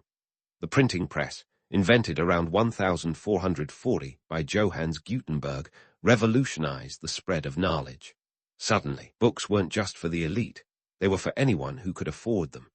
This democratization of knowledge was like the internet of its day, opening up a world of ideas that had been previously locked away. Yet, while the Renaissance brought about a cultural blossoming, it also highlighted the stark contrasts between the idealized visions of the humanists and the gritty realities of power. The Renaissance man was a myth as much as a model, and the education of royalty often reflected the harsh truths of ruling. Elizabeth I, for all her scholarly achievements, had to deal with plots, rebellions, and the occasional Spanish Armada. Her education prepared her for the throne, but it was her political savvy that kept her there. As we peel back the layers of Renaissance education, it's clear that the era was as much about myth-making as it was about learning. The humanist movement may have painted a picture of enlightened rulers, but the reality was often a tangled web of ambition, power, and survival. And so, the Renaissance leaves us with a paradox, an age of enlightenment shadowed by the harsh truths of political life. So, what have we learned from our jaunt through this vibrant period? Well, for starters, that the Renaissance was a lot more than just a fancy art movement or a footnote in a dusty textbook. It was a time when education became both a tool of power and a symbol of prestige. It was when rulers like Elizabeth I were shaped not just by their studies, but by the treacherous waters of politics they had to navigate. But our journey doesn't end here. There's more to uncover, more myths to debunk, and more truths to reveal as we continue to explore the fascinating tapestry of royal education through the ages. Stay tuned as we delve even deeper into the annals of history, where the past is never quite what it seems, and the road to power is as winding as it is compelling. And so, as we leave behind the Renaissance, a time when rulers wore both crowns and thinking caps, we sail into the Enlightenment, where the intellectual waters became even deeper and far more turbulent. If the Renaissance was Europe's intellectual appetizer, the Enlightenment was the main course, served with a side of scientific revolution and a dash of political upheaval. It was an era when the candle of reason burned brighter than a bonfire on bonfire night, illuminating the dark corners of ignorance and superstition. Now, the Enlightenment wasn't just about gathering in salons and sipping wine while quoting Voltaire, although there was plenty of that. It marked a seismic shift in education, one that sent ripples through the royal courts of Europe. Monarchs, who once relied on private tutors and bespoke curriculums, were increasingly looking to institutionalize education. Think less DIY homeschooling, more public school system. This new approach was about efficiency and control. After all, why tailor a unique education for each royal when you can standardize it, like a medieval McDonald's menu? Take Frederick the Great of Prussia, for instance. As a young prince in the early 1700, Frederick's education was as regimented as his father's military drills. Frederick William I, his dear old dad, was obsessed with discipline and uniformity, a man who probably arranged his sock drawer alphabetically. He believed education should prepare a prince for warfare and governance, not for composing sonnets. So, Frederick's education was heavy on military strategy and light on the arts, though he secretly devoured the works of French philosophers, which was about as rebellious as it got back then. Yet, despite the strict regimen, Frederick turned out to be a philosopher king of sorts, proving that sometimes even the most rigid educational systems can produce a mind capable of both conquering and contemplating. Under his reign, Prussia became a hub of Enlightenment thought, with the king himself penning essays and corresponding with the likes of Voltaire. This paradox of a soldier-philosopher highlights the Enlightenment's complex legacy. It was an age that celebrated reason and rhetoric, but also sharpened the tools of empire building. Meanwhile, across the Channel, the British were getting in on the act, too. The 18th century saw an explosion of educational reform in England, with grammar schools popping up like daisies in a particularly fertile field. These schools, though initially designed for the gentry's offspring, began to cater to the merchant class, signaling the gradual democratization of learning. It was like someone had thrown open the doors of the ivory tower and invited everyone in for tea and trigonometry. At the heart of this educational revolution was the belief that knowledge should be accessible, not hoarded by the elite like a dragon's treasure. The idea was that an educated populace could lead to a more enlightened society, or at least one less prone to burning witches, and more inclined to debate Locke's theories of governance. And while the myth of the benevolent monarch persisted, the reality was that these rulers were investing in education as a means of maintaining control. An informed citizenry was less likely to revolt, or so the theory went. But it wasn't all smooth sailing. The Enlightenment, for all its talk of reason and progress, was still a time of stark inequalities. Education might have been on the rise, but it was hardly universal. Women, for instance, were often excluded from these new educational opportunities, left to navigate the intellectual seas with little more than a leaky rowboat. Mary Wollstonecraft, one of the few women to make waves in this male-dominated ocean, argued passionately for female education, penning A Vindication of the Rights of Woman in 1792. Her revolutionary ideas were about as popular as a skunk at a garden party, but they planted the seeds for future reform. And while we're debunking myths, let's address the notion that the Enlightenment was all about peace and civility. The truth is, it was a turbulent time, with revolutions brewing like a particularly potent pot of coffee. The American and French revolutions weren't just political upheavals. They were also educational turning points, challenging the old order and demanding a new way of thinking. The guillotine, after all, was an effective, if brutal, means of enforcing change. By the 19th century, the echoes of Enlightenment thought had reached a crescendo, inspiring a new wave of educational reform. This era saw the rise of public education systems, funded by the state and open to all, well, theoretically at least. Education was becoming a right, not a privilege, and the aristocracy's monopoly on learning was crumbling like a stale biscuit. The Industrial Revolution, with its insatiable demand for skilled workers, accelerated this trend, turning education into an economic necessity rather than a noble pursuit. But let's not romanticize this transformation. While education was becoming more accessible, it was still a bumpy road to enlightenment. The quality of education varied wildly, and the curriculum often reflected the biases and prejudices of the day. The myth of the well-rounded, enlightened citizen was just that, a myth. In reality, education was as much about creating obedient workers as it was about fostering critical thinkers. As we journey into the modern era, the legacy of royal education becomes even more intriguing. The myths of noble princes and philosopher kings have faded, replaced by a more egalitarian vision of learning. Today, education is seen as a fundamental human right, a key to unlocking potential and breaking the chains of poverty and ignorance. It's a far cry from the days of tutors and private academies, yet the influence of those early educational pioneers still lingers. In the end, the story of royal education is one of evolution and adaptation, a tale as old as time and as relevant as tomorrow's headlines. It's a reminder that while the past may be a foreign country, the lessons it offers are universal. So, next time you find yourself pondering the mysteries of the universe or grappling with the complexities of algebra, remember, you're part of a tradition that stretches back to the scribes of ancient Egypt and the philosophers of the Enlightenment. And who knows, maybe one day you'll add your own chapter to this ongoing saga of learning and enlightenment. And as we wrap up this whirlwind tour through the annals of education, let's not forget the enduring power of myth. The stories we tell about the past shape our understanding of the present, and while it's tempting to get lost in the romance of it all, the truth is often far more compelling. Education has always been a battleground, a place where ideas clash and societies are forged, a testament to humanity's unyielding quest for knowledge in the face of ignorance and adversity. So, dear listener, as you drift off to sleep, filled with newfound knowledge and perhaps a few more questions, remember this: history is never boring. It's a living tapestry, rich with stories of ambition, struggle, and triumph. And as we continue to explore the depths of our shared past, may we approach it with curiosity, humility, and a healthy dose of skepticism. After all, in the grand scheme of things, we're all students of history, and the lessons it offers are as infinite as the stars.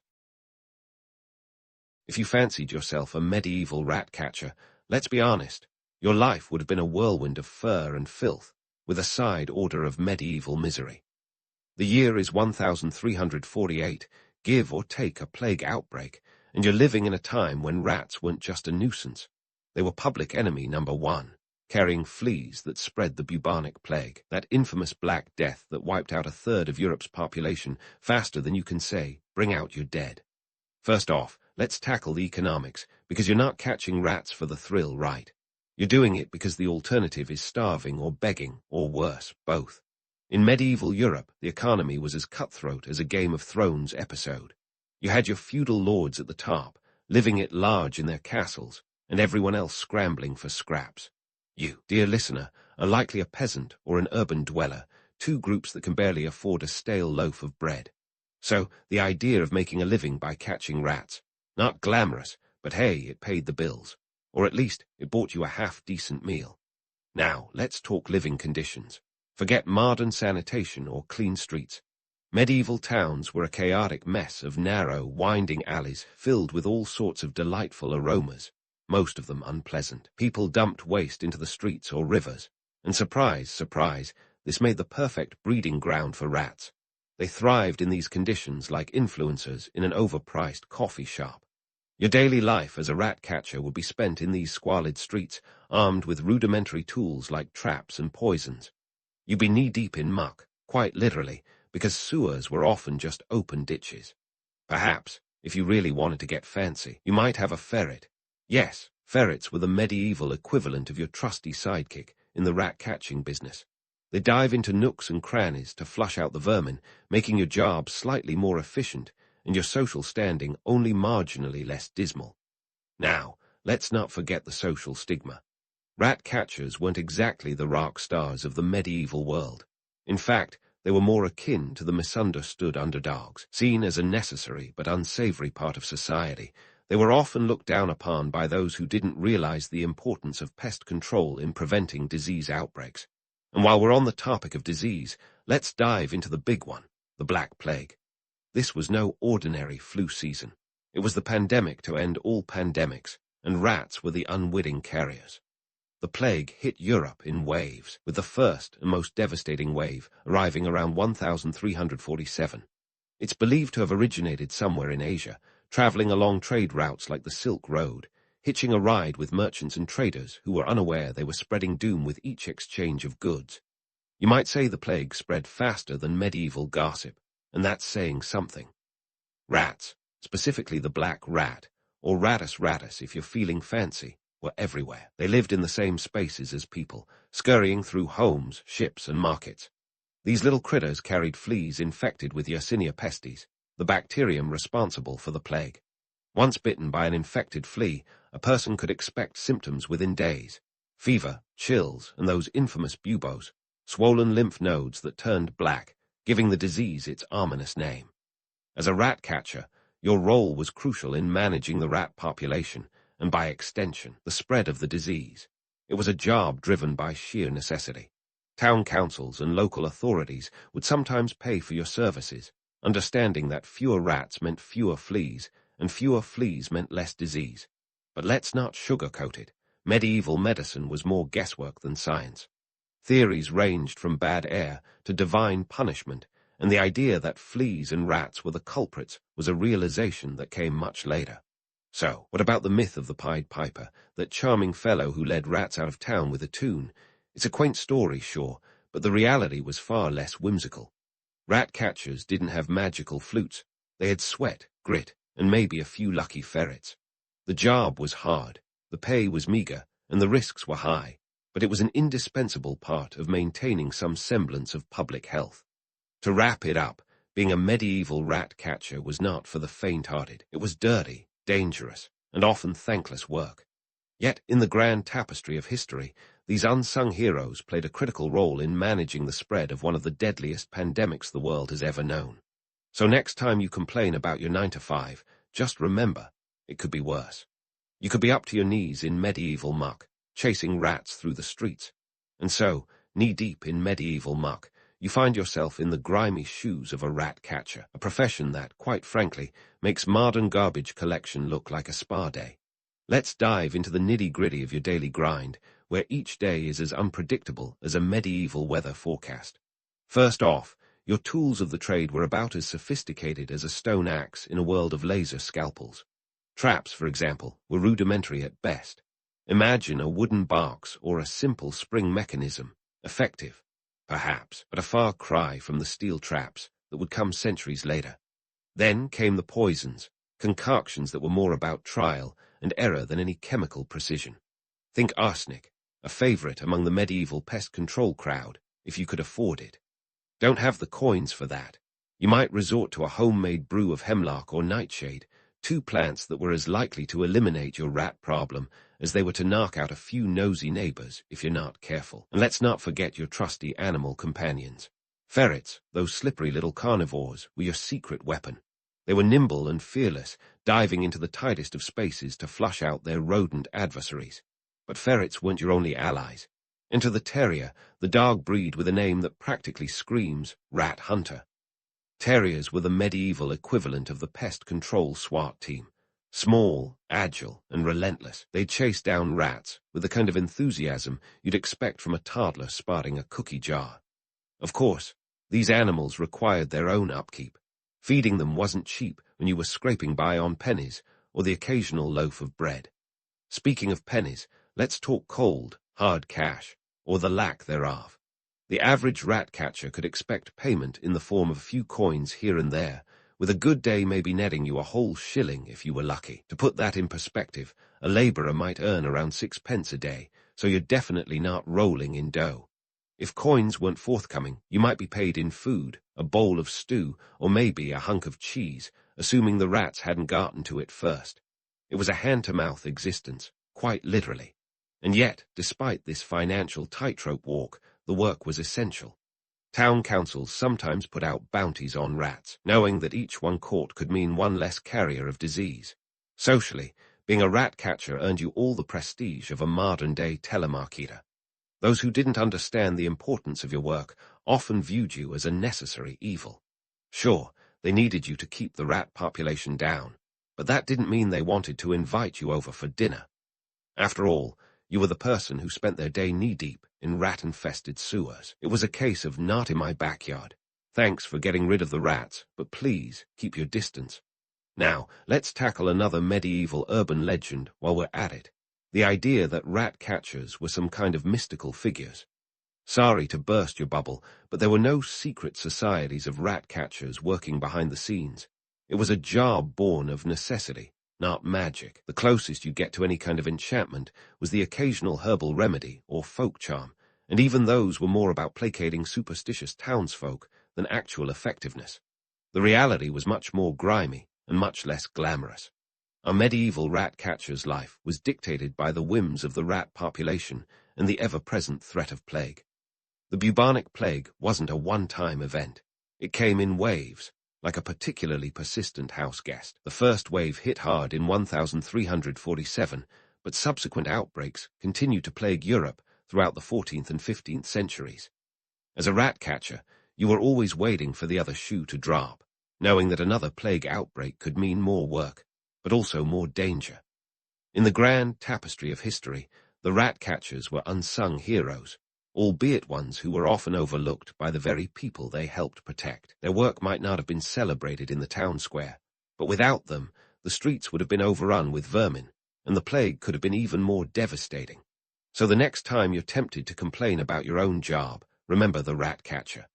Remember the ferrets and terriers, the traps and poisons, the muck and mire. And maybe, just maybe, be grateful that your 9-to-5 doesn't involve chasing rats through medieval streets. As we move forward, let's keep our eyes on the prize, diving deeper into the peculiar economics and societal dynamics that shape the life of a medieval rat catcher.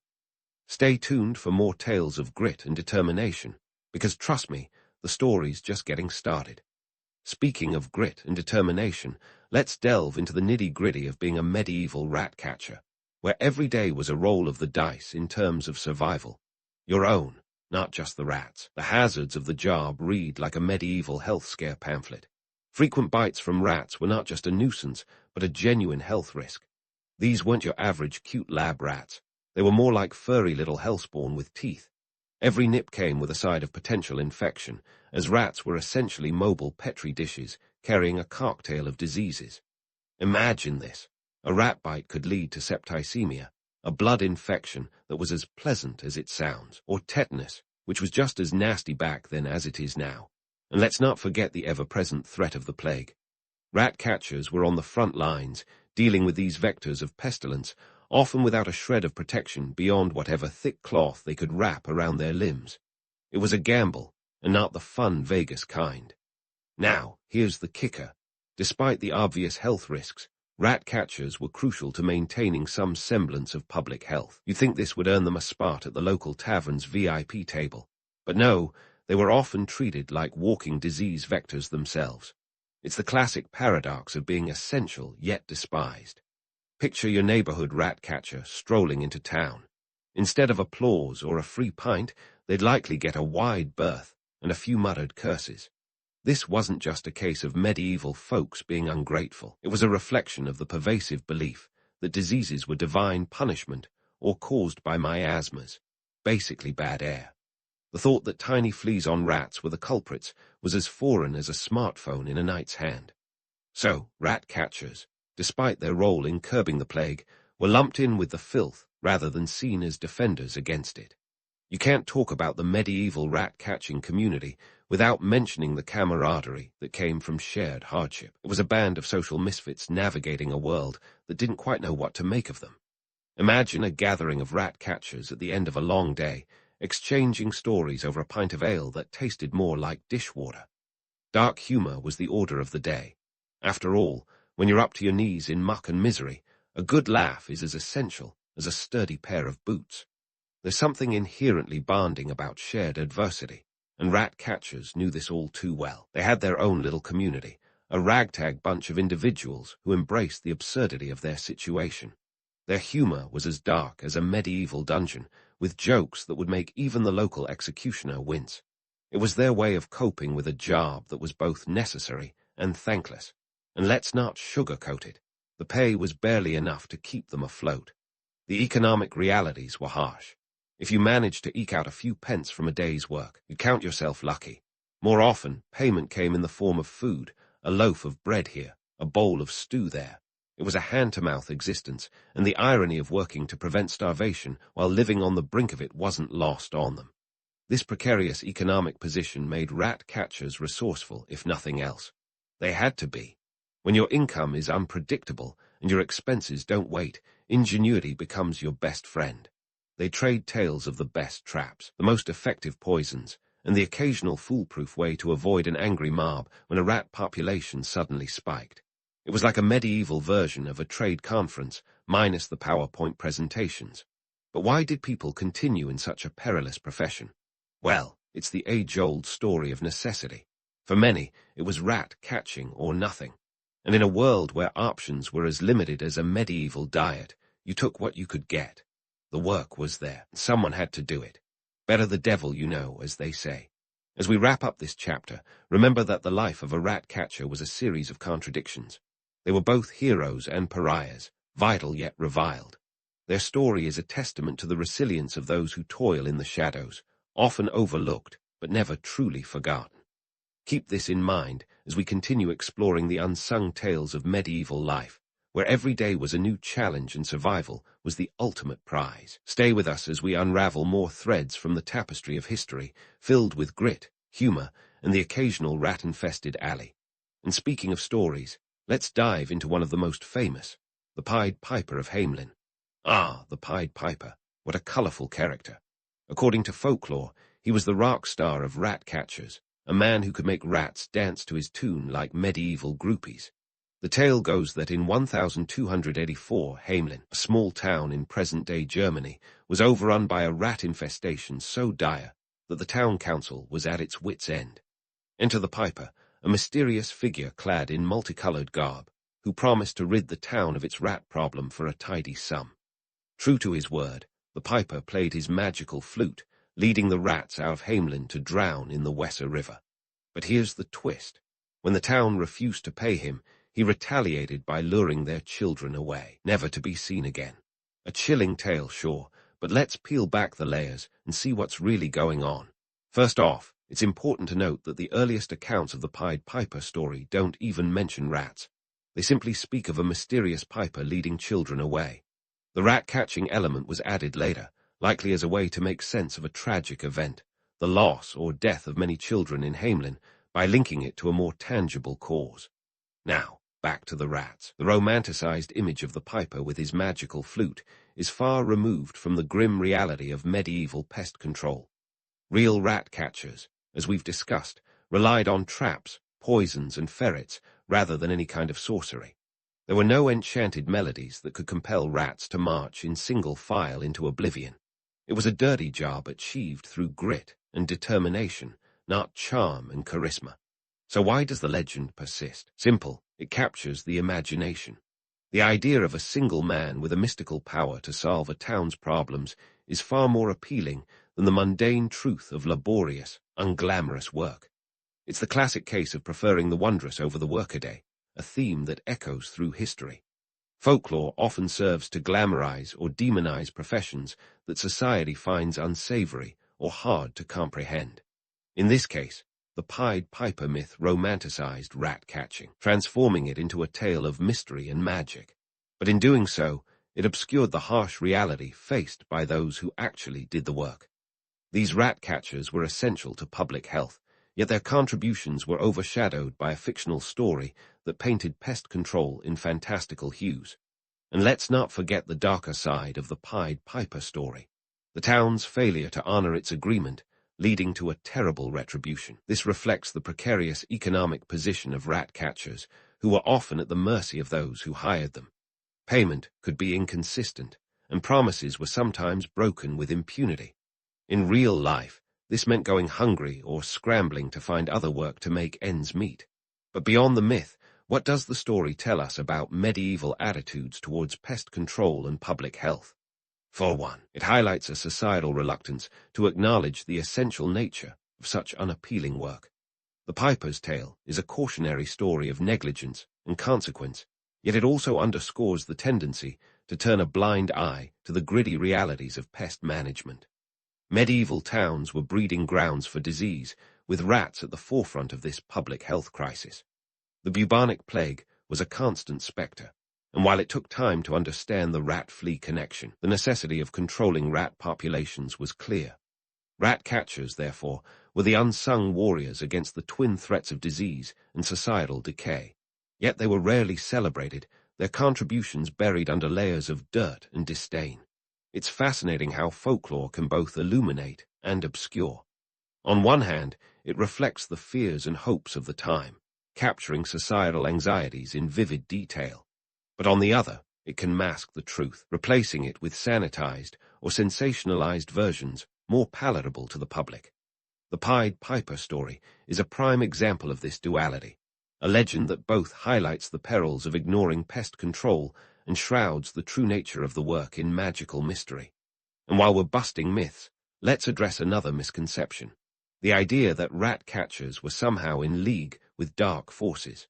Superstition was rife in medieval Europe, and anyone dealing with disease-carrying vermin was viewed with suspicion. Some believed rat catchers had unnatural powers or secret knowledge, akin to witches or alchemists, but the reality was far more mundane. These were practical individuals, using the limited resources they had to combat a very real and pressing problem. In truth, rat catchers were more akin to public health workers than mystical figures. They played a crucial role in managing the spread of disease, though their efforts were often unrecognized. Their work was not about magic, but about survival, both theirs and that of the communities they served. As we continue to unravel the threads of history, remember the dual nature of folklore. It can both illuminate and obscure, offering insights into societal values while concealing the harsher truths. The Pied Piper story, with its blend of enchantment and retribution, remains a potent reminder of the power and pitfalls of myth. So next time you hear a tale that seems too good or too grim to be true, consider the real story lurking beneath. It's there, waiting to be uncovered, much like the unsung tales of medieval rat catchers who toiled in the shadows to keep the world a little bit safer. As we move forward, let's keep digging deeper, revealing more about the complex tapestry of medieval life and the unsung heroes who lived it. And so, as we peel back the layers of folklore and fact, let's not just stop at the Pied Piper. Let's zoom out and see the larger picture of rat catchers in medieval society. Those grimy, gritty, unsung heroes who were the frontline defenders against the chaos of disease and urban squalor. In a world where survival was a daily drama, these folks were the unsung protagonists, working tirelessly in the shadows while the rest of society tried not to notice them. Unless, of course, the rat problem became too big to ignore. Now, why did rat catchers matter so much, you ask? Well, for starters, they were the original public health officials, without the fancy title or the job security. They may not have had degrees or certifications, but their work was absolutely vital. In an age when cities were growing faster than their infrastructure could handle, rat catchers were crucial in keeping the burgeoning urban centers from tipping over into complete anarchy. Think about it. Cities like London, Paris, and Venice were sprawling metropolises for their time, jam-packed with people, animals, and naturally, rats. Without someone to keep the rat population in check, these cities would have been overrun faster than a medieval fairground selling ale. We can't talk about rat catchers without mentioning the medieval urban landscape. Picture narrow streets, buildings packed so closely together that they made modern sardine cans look spacious. The architectural marvels of the time, however impressive, were breeding grounds for the rodent population. Rats were the original urban explorers, diving into every nook and cranny, setting up shop in attics, cellars, and even the walls. And guess who was there to chase them out? That's right, our trusty rat catchers, the unsung crusaders against the rodent menace. But their contribution wasn't just about controlling the rat population. It was also about the indirect impact on public health. With each rat caught, the potential for disease transmission decreased, even if the medieval populace didn't fully understand the science behind it. The Black Death was a stark reminder of how closely human fate was tied to these small, furry creatures. And while medieval medicine was more art than science, people slowly began to realize the importance of controlling rats to manage disease, thanks in part to the tireless efforts of rat catchers. Fast forward to today, and you might notice that while the tools have changed, the mission remains remarkably similar. Modern pest control specialists have traded in their ferrets and traps for high-tech gadgets and chemicals, but the goal is the same: keep the pest population in check to ensure public health and safety. It's a legacy that echoes through the ages, a testament to how the unglamorous jobs often hold the keys to societal stability. Next time you see a pest control van parked in your neighborhood, give a silent nod of appreciation. They're the descendants of those medieval rat catchers, continuing the battle against pests, albeit with less muck and more PPE. In reflecting on the broader historical significance, it's clear that rat catchers were more than just exterminators. They were pivotal players in the development of urban centers. By keeping rat populations under control, they indirectly contributed to the growth and sustainability of cities. Without their work, urban areas could have faced even more devastating plague outbreaks, which in turn would have stunted their growth and development. In a way, the rat catchers were unsung architects of urban expansion, laying the groundwork for the bustling metropolises we know today. Now, let's talk legacy. Rat catchers may not have found their way into history books alongside kings and conquerors, but their impact is undeniable. They remind us that history is not just shaped by those in power, but also by those who work behind the scenes, often unnoticed and uncelebrated. Their story is a stark reminder of the importance of every role, no matter how small or unglamorous it might seem. In the grand scheme of things, the rat catchers of medieval Europe played a crucial part in shaping the cities and societies we live in today. As we wrap up this tale of grit and grime, remember that history is full of unsung heroes, people whose contributions, though overlooked, were essential to the survival and growth of human civilization. The rat catchers were among these heroes, working tirelessly to keep the balance between humans and nature in a time of chaos and disease. So next time you complain about your mundane job, remember the rat catchers. They didn't have the luxury of complaining. They just got on with it, day after filthy day, making a world of difference in the process. In closing, the legacy of medieval rat catchers is one of perseverance and resilience. They remind us that even the dirtiest jobs can be the most critical, and that sometimes the real heroes are the ones who work quietly in the background, ensuring the world keeps turning. It's a story of unsung bravery and determination, and it's one that deserves to be remembered as we continue to navigate the complexities of modern life. Here's to the rat catchers, those gritty, determined souls who faced down society's scorn and the threat of disease, all in the name of keeping the streets and the world a little bit safer. In the grand tapestry of human history, ancient China is that vibrant section woven with silk threads, dragon motifs, and a complex social hierarchy that could make a corporate ladder look like a kiddie slide. At the top of this elaborate pyramid was the emperor, a fellow you could think of as the CEO of China Incorporated. But unlike today's middle managers, he didn't just have to worry about quarterly reports and stockholder meetings. He had the mandate of heaven, a divine endorsement that was basically a cosmic LinkedIn recommendation. This mandate wasn't just a fancy title to slap on a business card. It was a sacred job contract with celestial backing. If you thought HR reviews were nerve-wracking, imagine having your performance evaluated by the heavens themselves. The whole deal was that the emperor maintained virtue and order, and in return, the cosmos would keep the plagues, famines, and barbarian invasions to a minimum. If things went south, say, a natural disaster or a rebellion, people started side-eyeing the emperor, wondering if he'd mismanaged his divine responsibilities. It's like when your favorite restaurant suddenly goes downhill and you suspect something's up in the kitchen. Supporting this celestial CEO was an intricate machine of bureaucrats and officials who formed the backbone of the empire's governance. And let me tell you, these guys were living proof that red tape isn't a modern invention. The civil service was a career path that demanded not only Confucian knowledge, but also the stamina to survive grueling exams. Picture the SATs but on steroids, with questions about ancient texts and philosophical dilemmas. Pass them, and you could climb the social ladder. Fail, and well, better luck next decade. These officials were the unsung heroes, or maybe the unsung middle managers, who kept the empire ticking. They implemented the emperor's edicts, collected taxes, and generally ensured that the empire ran smoother than a well-oiled abacus. And if you've ever questioned the sanity of bureaucracy, consider this.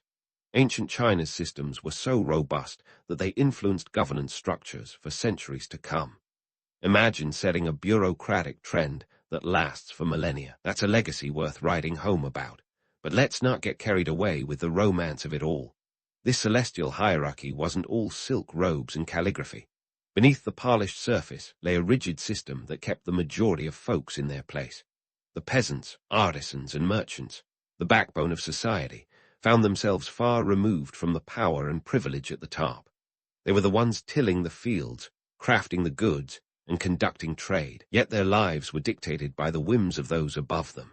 Talk about a top-down approach. Now, while the emperor was busy managing his divine duties, the scholars and bureaucrats were the ones who could make or break a career. They wielded power through examinations and patronage, which sounds a lot like currying favor with your boss for that next promotion. But in this case, the stakes were higher, and the consequences of failure were more than just a stern meeting with HR.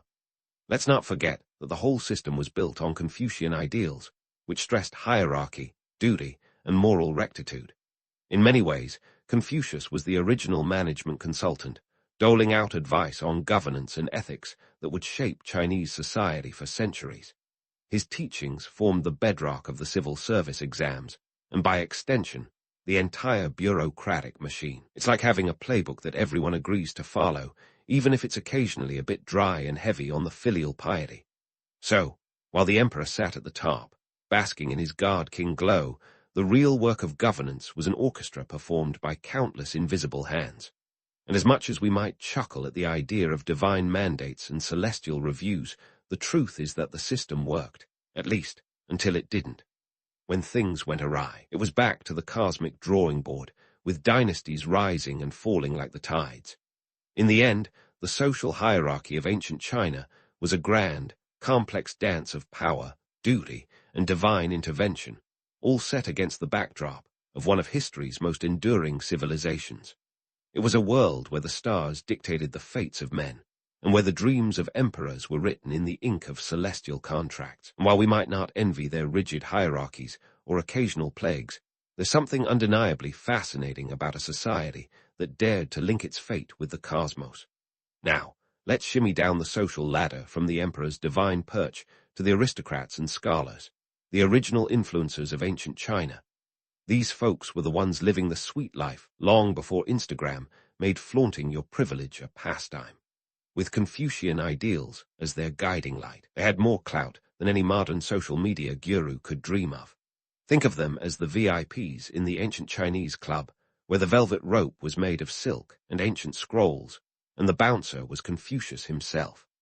Confucianism, the philosophical system named after Confucius, 551–479 BCE, was all about creating a harmonious society through hierarchy, duty, and moral conduct. This wasn't just philosophical mumbo-jumbo.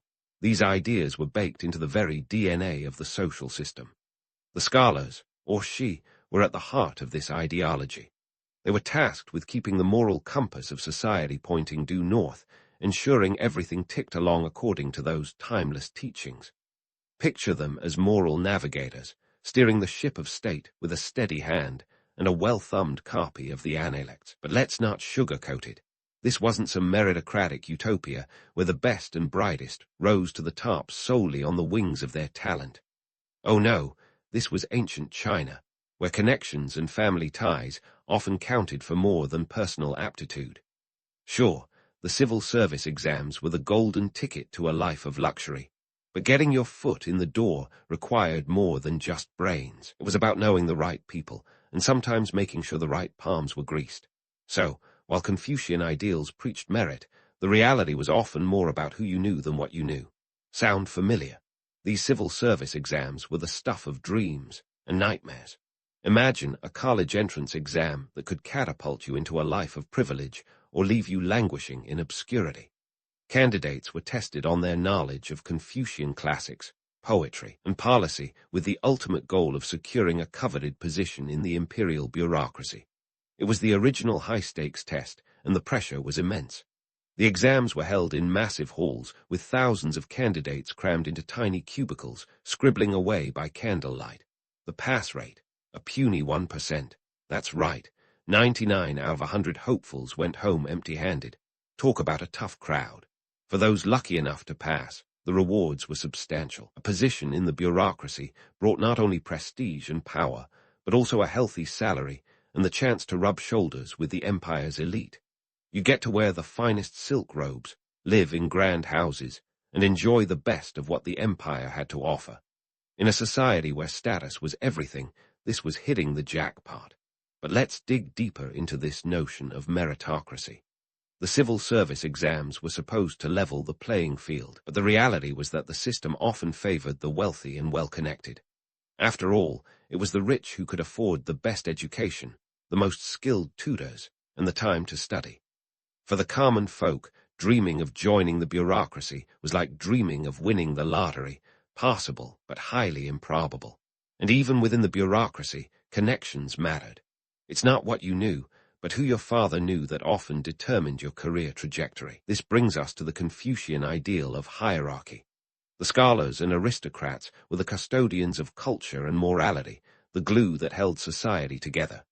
They were expected to lead by example, embodying the virtues of wisdom, integrity, and benevolence. Yet, the system was far from perfect. Nepotism and favoritism were rife, and the pursuit of personal gain could sometimes overshadow the pursuit of the greater good. It's a tale as old as time. Those who preach virtue don't always practice it. Despite the flaws, the Confucian system was remarkably resilient. It provided a framework for social order that endured for centuries, guiding everything from family relationships to government policy. In many ways, Confucianism was the social contract of ancient China, a pact that bound emperor and subject alike in a shared vision of harmony and stability. And while the scholars were busy debating the finer points of Confucian doctrine, the aristocrats were living it up in their grand estates. With their wealth and influence, they were the trendsetters of the day, setting the tone for culture and fashion. They held lavish banquets, patronized the arts, and indulged in the finer things in life. It was a good time to be at the top, provided you knew how to play the game. So there you have it. Ancient China's aristocrats and scholars, the original influencers. They lived lives of privilege and power, shaped by a system that was both enlightened and flawed. Confucian ideals provided the moral framework, but the reality was often messier, a dance of ambition and opportunity, where merit sometimes took a backseat to connections. As we continue our journey through this fascinating social hierarchy, remember that the myth of meritocracy is just that, a myth. Behind every scholar's rise to power was a tapestry of family ties, friendships, and a little bit of luck. And while the system may have had its faults, it was a remarkable achievement, a model of governance that has left its mark on history. But let's pause the aristocratic party for a second and take a stroll down to the fields where the real action was happening. Enter the peasants, the unsung heroes of ancient China, diligently working the land so the upper classes could lounge around in their silk pajamas. These folks were the backbone of the empire, the ones who kept the rice bowls filled and the economy ticking. And yet, their reality was about as far from an idyllic pastoral scene as you could get. Now, before we wax poetic about the bucolic peasant life, let's get one thing straight. Farming in ancient China was no country picnic. Forget golden fields swaying gently in the breeze. This was backbreaking labor from sunrise to sunset. The peasants were the original multitaskers, juggling crop rotations, animal husbandry, and the constant threat of floods or droughts. And let's not forget the tax collector's inevitable knock on the door, demanding his cut of the meager harvest. We're talking about taxes that could garble up to 50% of a peasant's yield, leaving them with just enough to scrape by, if they were lucky. The charm of rural life, more like the charm of a rock in a hard place. And yet, despite the hardships, or maybe because of them, the peasant class was remarkably resilient. They were the ones who turned the wheel of the agricultural economy, growing the millet, wheat, and rice that fed millions. It was a precarious existence, teetering on the edge of survival, where a bad harvest could mean the difference between life and death. And yet, against all odds, they persisted. Economically speaking, peasants were caught in a vicious cycle. Let's crunch some numbers. A typical peasant family farmed about 10 mu of land, That's roughly 1.7 acres, for those keeping score at home, producing just enough to feed the family and pay taxes. But factor in poor weather, pest infestations, or a couple of extra mouths to feed, and suddenly that buffer evaporates quicker than morning dew. It's a delicate balance, a high-wire act where the safety net was often a myth. And speaking of myths, let's tackle the romantic notion of the harmonious rural village, where everyone lived in perfect Confucian order. The truth, harmony was a nice idea, but reality often looked like a game of social Jenga, with tensions simmering just beneath the surface. Social order was maintained not through idyllic cooperation, but through necessity and a heavy dose of Confucian doctrine. Confucianism was all about knowing your place and doing your duty, and nowhere was this more evident than in the peasant class. While the scholars and aristocrats were busy debating virtue, peasants were living it, in a way. They were expected to be the embodiment of filial piety and community spirit, even when the going got tough. And let's face it, the going was often tough. But don't let the pastoral postcard fool you. Peasant life was as much about survival as it was about community. When push came to shove, hierarchies could be questioned, and grievances aired, sometimes with pitchforks. Rebellions were a recurring theme in Chinese history, often sparked by oppressive taxes or food shortages. The peasantry was a sleeping dragon, and when it awoke, it could shake the foundations of dynasties. Take the Yellow Turban Rebellion, for instance. It erupted in 184 CE, a direct result of peasant discontent with high taxes and corrupt officials. Fueled by desperation and a charismatic leader promising salvation, tens of thousands of peasants donned yellow headbands and rose up against the Han dynasty. It was a stark reminder that the so-called harmony of Confucian order was as fragile as it was idealized. And yet, despite the rebellions and the harsh realities, the image of the idyllic rural life persists. It's a romantic notion, the idea of peasants living in harmony with the land, guided by timeless Confucian values. But let's call it what it is, a myth. The real story is one of resilience in the face of adversity, of communities banding together to survive against the odds. So, the next time you hear someone waxing lyrical about the peace and tranquility of the countryside, remember the peasants of ancient China. They were the ones who toiled in the fields, who paid the taxes, who bore the brunt of the empire's demands. And while they might not have had silk robes or grand estates, they had something just as valuable: grit, determination, and a stubborn will to survive. As we continue our journey through this complex social hierarchy, let's not forget the true backbone of the empire, those who worked the land, fed the nation, and when necessary, rose up to challenge the status quo. The peasants may have been the backbone of ancient China, but let's not forget the merchants and artisans, the middle-class hustlers who were the lifeblood of the empire's economy. Imagine them as the entrepreneurial spirit of the era, the ones who bridged the gap between the fields and the palaces. These folks were the ones who made sure that silk robes weren't just a concept, but an actual wardrobe staple for the elite. And yet, despite their vital role, they were often viewed with suspicion, as if their pursuit of profit was somehow unseemly in the eyes of Confucian morality. Now, the Confucian disdain for commerce wasn't just a philosophical quirk, it was a defining feature of the social hierarchy. Confucius, bless his heart, believed that commerce was a necessary evil, a distraction from the noble pursuit of virtue. The merchants, with their eye on the bottom line, were seen as morally suspect, forever tainted by the whiff of profit. It was as if making money was a dirty secret, something to be whispered about behind closed doors, like a clandestine affair with capitalism. But let's not sell the merchants short. These guys were the original loophole finders, navigating the rigid social system with the finesse of a seasoned tax attorney. They found ways to amass wealth despite their lowly status, often employing a mix of ingenuity, risk-taking, and a healthy disregard for the rules. Picture them as the Silicon Valley startup founders of their time, hustling their way to the top while the establishment looked on in disapproval. Take the silk trade, for instance. This wasn't just a local affair. It was an international sensation, a network of routes that stretched from China to the Mediterranean.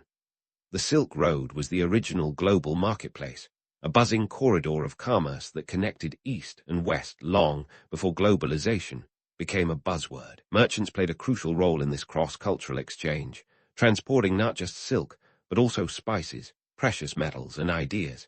It was a risky business, with bandits and harsh terrain at every turn, but the rewards were as rich as the silk itself. Let's talk numbers. The silk trade was big business, with silk fetching prices as high as a kilogram of gold in Rome.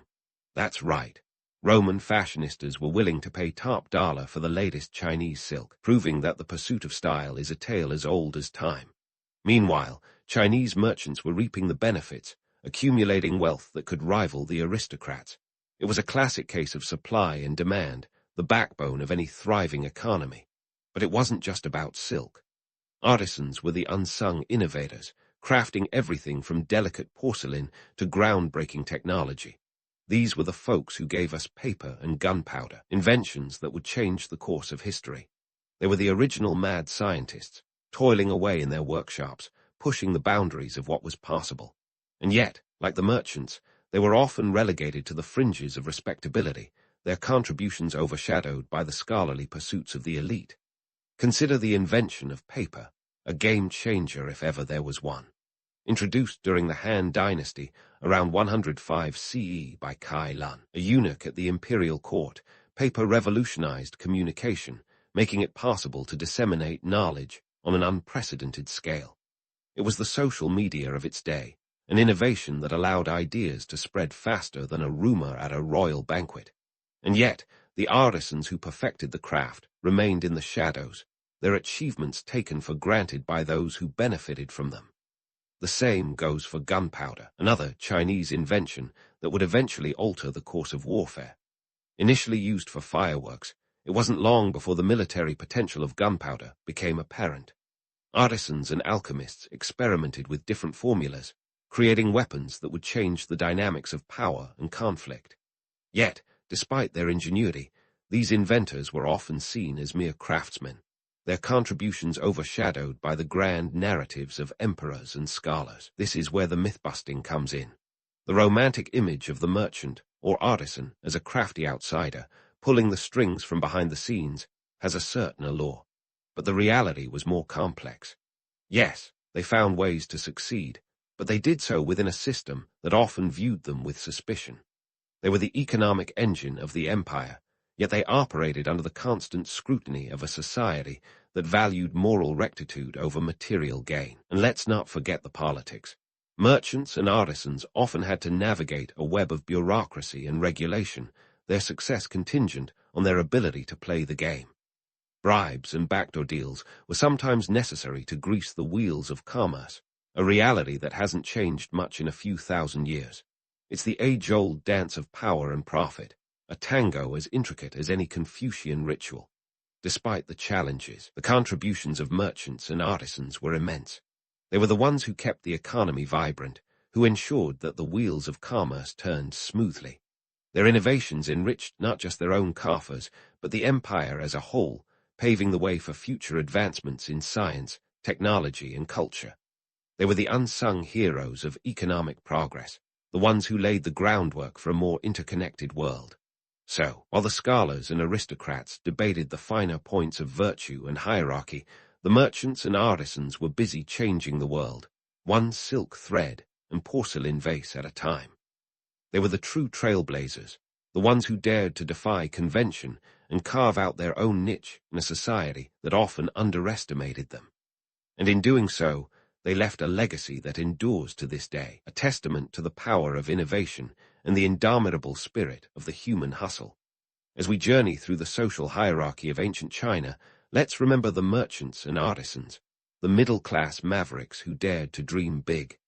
They were the ones who defied the odds, who seized opportunities where others saw obstacles. And while they may not have had the celestial endorsement of an emperor or the scholarly credentials of a Confucian sage, they had something just as valuable: the courage to forge their own path in a world that often sought to keep them in their place. Stay tuned, because our exploration of ancient China's complex social fabric is far from over. There's more to uncover, more myths to bust, and more stories to tell. And now, from the bustling bazaars of merchants to the dimly lit corners of society, we turn our gaze to those who lived on the fringes of ancient China's grand social hierarchy, the social outcasts. These were the individuals who played vital roles in the empire's day-to-day life, yet were often treated like the unwelcome guests who'd overstayed their welcome at a lavish banquet. We're talking about slaves and entertainers, the society's unsung yet indispensable cogs that kept the machine running, all while being tucked away in the shadows. First up, let's meet the slaves. These folks were the backbone of manual labor and domestic service, yet they were about as appreciated as a soggy fortune cookie. Slavery in ancient China was a mixed bag of misery and necessity. Unlike the transatlantic slave trade that would come later, Chinese slavery wasn't strictly based on race. Instead, it was a catch-all category that included war captives, criminals paying off debts, and even children sold by impoverished families. Picture it as the ancient version of a bad credit score. Once you were in, it was tough to get out. The lives of slaves were far from glamorous, often occupied with back-breaking labor in fields, constructing grand architectural projects, or serving in wealthy households. And while we might romanticize the idea of ancient architecture as a testament to human ingenuity, let's not forget the human cost behind those majestic walls and intricate carvings. For some slaves, life was a relentless cycle of toil and subservience, a far cry from the Confucian ideal of social harmony. In reality, it was less about harmony and more about making sure the dishes were spotless and the fields were plowed. Numbers, you bet. It's estimated that slaves could make up a substantial portion of a wealthy household's staff, with some aristocratic families owning dozens. These individuals were the silent workforce that allowed the elite to maintain their opulent lifestyles. Yet, despite their essential roles, slaves were legally considered property, and their rights were as scarce as a good pun in a history lecture. But let's not leave out the entertainers, the original purveyors of escapism in a world that was often harsh and unforgiving. Entertainers in ancient China ranged from musicians and dancers to acrobats and jesters, the latter being the closest thing the empire had to stand-up comedians. These performers were the ones who added a splash of color to the monochrome existence of daily life, yet their social status was about as high as the heels on a pair of traditional lotus shoes, low and often painful. Ironically, while entertainers were frowned upon in Confucian society for their supposedly frivolous contributions, they were nevertheless in high demand. Banquets, festivals, and even court gatherings required their talents to keep the spirits high and the guests entertained. If you've ever wondered how ancient aristocrats partied, imagine a Cirque du Soleil performance, but with more silk robes and fewer safety regulations. Despite their skills and the joy they brought, entertainers were often seen as morally dubious, much like merchants. Confucianism promoted a life of integrity and virtue, and nothing said deviant, like a juggler cracking jokes about the emperor's new clothes. Yet these performers were as essential to the social fabric as any scholar or bureaucrat, providing a necessary outlet for a society that, despite its veneer of order and decorum, knew how to let loose when the occasion called for it. So, as we wrap up our exploration of ancient China's social hierarchy, let's ponder the irony of a civilization that prided itself on harmony, yet systematically marginalized entire groups. This rigid structure was a testament to the complexity of human societies, where ideals often clashed with realities, and where the pursuit of order sometimes led to the most disordered of social dynamics. And here's where we draw our modern parallels. Despite the centuries that separate us from ancient China, the echoes of its social hierarchy linger in today's world. We might not have emperors with celestial mandates or bureaucrats clutching well-thumbed copies of the Analects, but our own societal structures aren't entirely free from the ghosts of the past. Class divisions, social mobility, or the lack thereof, and the ongoing quest for equality are as relevant now as they were then. In the end, the story of ancient China's social outcasts is a reminder of the enduring struggle for recognition and humanity in a world that often values status over substance. It's a tale of resilience, of individuals who, despite their marginalization, played crucial roles in the empire's grand narrative.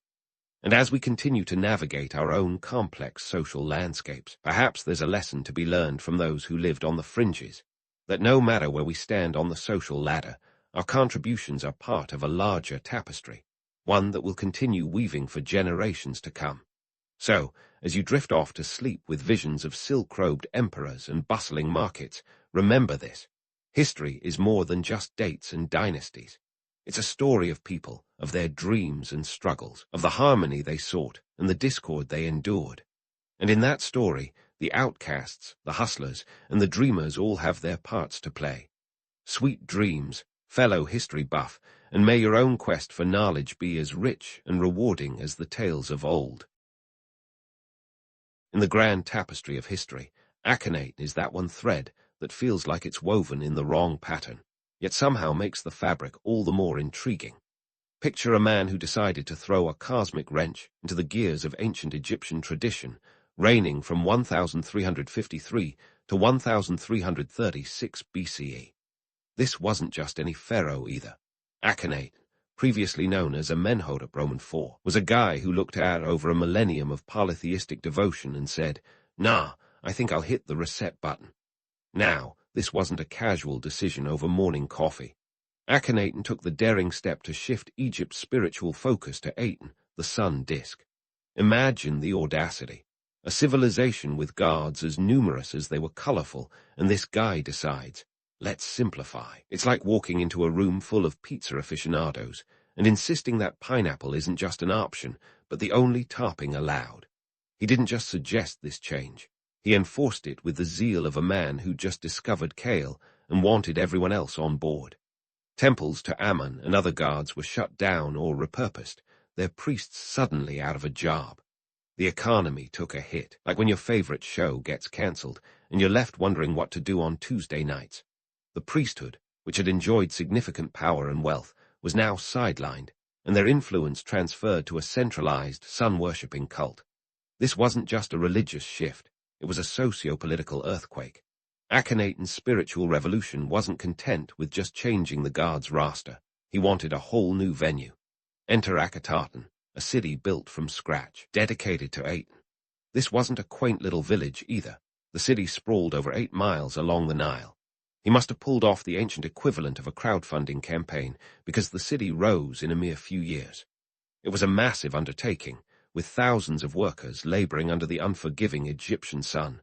Ironic, considering they were building for the sun god. However, building a city in record time doesn't always mean you've built it to last. Akhenaten was like one of those pop-up restaurants in a trendy neighborhood, flashy, full of potential, and a little shaky on the foundations.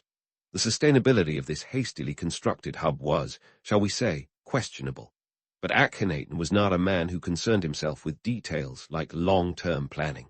His focus was on the here and now, or more accurately, the him and now. Not content with merely shaking up the religious landscape, Akhenaten had to deal with the fallout of his decisions. Traditionalists were not thrilled, to say the least. It's tough to overstate the level of upheaval involved here. The economic structure of Egypt was closely tied to its religious institutions, and by sidelining the gods of old, Akhenaten effectively pulled the financial rug out from under the nation. It would be like modern-day governments banning all financial institutions in favor of a single, state-run alternative and expecting everyone to just roll with it. Of course, his changes didn't just stop at religion and the economy. They extended into art and culture as well. Akhenaten's reign saw the introduction of a new art style, characterized by more realistic and exaggerated human forms. Gone were the stoic and idealized images of pharaohs. In their place were depictions of Akhenaten with elongated limbs and a curiously rounded belly. It's almost as if he wanted everyone to see him as he saw himself, warts and all, or perhaps more accurately, potbelly and all. The reasons behind Akhenaten's religious zeal remain as mysterious as a sphinx's riddle. Some suggest it was a genuine spiritual awakening, others that it was driven by political strategy, perhaps a way to consolidate power by reducing the clout of the priesthood. Whatever the cause, his reign was a dramatic departure from the status quo, a brief sunburst in Egypt's long and storied history. But like all good stories, this one had its share of drama and controversy. Akhenaten's radical changes didn't sit well with everyone, and resistance simmered under the surface. It's not easy to convince a nation to abandon centuries of tradition overnight, even if you are the living embodiment of divine power. Despite the outward calm, tensions brewed like an overdue storm. In the end, Akhenaten's vision of a monotheistic utopia was as fleeting as the desert breeze. After his death, Egypt quickly returned to its polytheistic roots, as if waking from a strange dream. Akhenaten was abandoned, and its memory buried under the sands of time. Yet, for all its brevity, Akhenaten's reign left an indelible mark on history, proof that even the most audacious visions can sometimes shine, if only for a moment. As the sun set on Akhenaten's fleeting utopia, the spectacle of Akhenaten, a city built on dreams and sandstone, continued to unfold like a pharaoh's fever dream. Picture this: a sprawling city dedicated entirely to Aten, the sun disk, reflecting Akhenaten's audacious vision of a monotheistic Egypt. But let's not get carried away by the romance of it all. Building a new capital from scratch was less a divine miracle and more a logistical migraine wrapped in a financial black hole. Akhenaten wasn't just a whimsy of architecture. It was a colossal undertaking, stretching over 8 miles along the Nile. The city was dotted with grand temples, palaces, and residential areas, all dedicated to the glory of Aten. Akhenaten might have envisioned this as a spiritual haven, but the reality was far from heavenly. Think of it as a real-life episode of Extreme Makeover, Ancient Edition, where the budget was as inflated as Akhenaten's artistic depictions. Let's talk numbers. Constructing this city required a workforce that would make a modern mega-project look like a weekend DIY. Thousands of laborers toiled under the relentless Egyptian sun, driven by the promise of divine favor, or more likely, the whip of an overseer. The logistical challenge of feeding, housing, and organizing this army of workers was a feat in itself. Imagine trying to coordinate a nationwide bake sale, with every village contributing their finest bread to keep the workers fueled. That's ancient logistics for you. But the costs weren't just about manpower. Building Akhenaten drained the royal treasury faster than you can say Aten. Stone, wood, gold, and labor didn't come cheap, and Akhenaten's religious zeal didn't exactly pay the bills. The pharaoh's obsession with creating a city worthy of the sun god meant that other aspects of governance, like maintaining a stable economy, were overshadowed. It was the ancient equivalent of maxing out your credit cards for a fabulous art installation, then realizing you've got nothing left for groceries. And let's not forget the quality of construction. Akhenaten might have looked impressive from a distance, but up close, it was more of a mirage. The buildings were thrown up with the urgency of a last-minute science fair project, using locally sourced limestone that, while plentiful, wasn't exactly built to last. The city was more style than substance, a reflection of Akhenaten's penchant for grandeur over practicality. It was as if the pharaoh had taken a page from the playbook of a modern influencer, crafting an image that was all about the gram, without a thought for tomorrow. The workforce dynamics were as complex as a sandstorm. While skilled artisans and craftsmen were brought in for the delicate work, the bulk of the labor fell to the conscripted peasants and slaves. These workers were the unsung heroes, or perhaps the unremembered victims, of Akhenaten's grand vision. They toiled in conditions that were as unforgiving as the desert sun, with little more than meager rations and the looming threat of punishment to keep them going. Akhenaten's vision was grand, no doubt, but the reality was that resource shortages and labor issues were constant companions. The pharaoh might have been the living embodiment of divine will, but even he couldn't conjure stone from thin air. Materials had to be transported from quarries, sometimes hundreds of miles away, a logistical nightmare that even the most seasoned ancient project manager would balk at. And when resources ran thin, corners were cut, literally. Construction quality suffered, and the city, while visually stunning, was built on the shaky foundations of haste and hubris. While we're myth-busting, let's also address the notion that Akhenaten was some sort of egalitarian paradise. Sure, the city had areas designated for the common folk, but let's not kid ourselves. Akhenaten's new capital was as stratified as any other, with the pharaoh and his court enjoying the lion's share of the luxuries. The temples and palaces gleamed with gold, while the workers who built them lived in cramped quarters, their homes as impermanent as the city itself. The disparity between Akhenaten's vision and the reality on the ground was stark. It was as if the pharaoh was living in a bubble of his own making, oblivious to the cracks forming in the very foundations of his grand city. Akhenaten was meant to be a beacon of divine light, but in truth it was a testament to human folly, a reminder that even the most audacious dreams can falter when confronted with the hard truths of practicality and resource management. And yet, despite its flaws, Akhenaten remains a fascinating chapter in Egypt's history. It was a city born of ambition and audacity, a reflection of a pharaoh who dared to defy tradition and carve out a new path. In many ways, Akhenaten was ahead of his time, a visionary who saw beyond the horizon of the present. But like all visionaries, he was also prone to overlooking the details that could make or break his grand design. The story of Akhenaten is not just about a city or a pharaoh. It's a tale of human ambition, for better or worse. It's a reminder that while dreams can inspire us to reach for the stars, they are also bound by the realities of the earth. Akhenaten's city may have crumbled, but his legacy endures, a testament to the enduring power of vision and a cautionary tale of what happens when style takes precedence over substance. As the sun set on Akhenaten's reign, the legacy of his architectural ambition lingered like a haunting melody. It was a reminder that even the boldest visions can falter under the weight of reality, yet it also whispered of possibilities, a fleeting glimpse of what might have been if only the pharaoh had heeded the lessons of balance and foresight. But as history would show, Akhenaten's dream was never meant to last, and the city of Akhenaten would soon be resigned to the sands, a relic of a time when one man dared to challenge the very order of the cosmos. Speaking of bold visions that defy convention, let's turn our gaze from Akhenaten's architectural dreams to his personal life, where drama wasn't just a possibility, it was practically a guarantee. Enter Nefertiti, the queen who was as much a part of Akhenaten's revolution as the sun disk itself. If ancient Egypt had its own version of TMZ, Nefertiti and Akhenaten would have been the hardest headline. Their marriage was the stuff of tabloid legends, complete with public displays of affection that were practically scandalous for the time. Nefertiti wasn't just a pretty face in the gallery of history. She was a powerhouse in her own right. Her name, meaning the beautiful one has come, wasn't just about aesthetics. It was prophetic. She was Akhenaten's partner in every sense of the word, sharing in his religious zeal and political ambitions. Together, they were the Beyoncé and Jay-Z of the 14th century BCE, minus the music, but definitely with the drama. Their public appearances, often depicted in art, were revolutionary.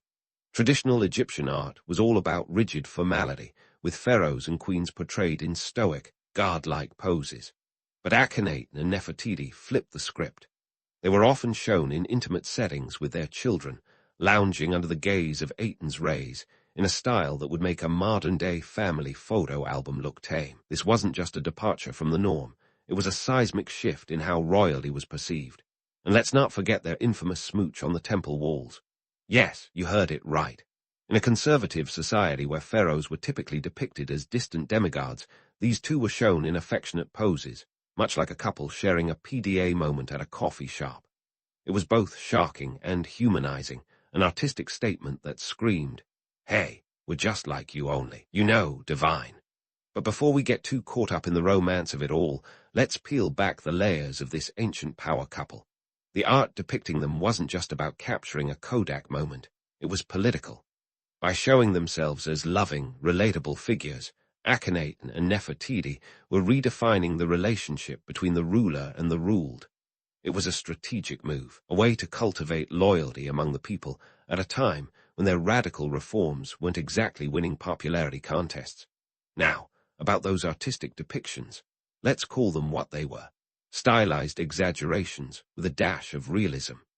Akhenaten's elongated limbs and Nefertiti's impassably elegant neck were less about realism and more about creating an idealized image. It was like the ancient equivalent of a Photoshop filter, designed to send a message rather than accurately portray reality. And what a message it was. The Amarna art style, as it came to be known, was characterized by its fluid lines and exaggerated features, a sharp contrast to the stiff, formal figures of earlier dynasties. This wasn't just aesthetic rebellion. It was part of Akhenaten's broader agenda to break with tradition and forge a new identity for his reign. In essence, it was a visual manifesto. We're different, we're progressive, and we're not afraid to show it. Yet, for all its charm, there's a lingering question of historical accuracy. Were Akhenaten and his family truly as depicted, or were these images more aspirational than factual? Given the discrepancies between these portrayals and the physical remains of the pharaohs, it's likely that these were more akin to ancient propaganda than documentary realism. The art was a tool, used to project an idealized version of the royal family to bolster their divine authority. Despite the boldness of their artistic revolution, Akhenaten and Nefertiti's depictions weren't without their critics.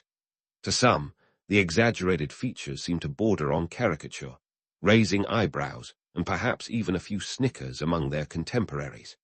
But like any good piece of provocative art, it sparked conversation and left a lasting impression, both then and now. In the grand narrative of history, Akhenaten and Nefertiti's artistic choices were as much about shaping perceptions as they were about self-expression. They were crafting a new visual lexicon for their reign, one that was meant to endure beyond the sands of time, and in many ways they succeeded.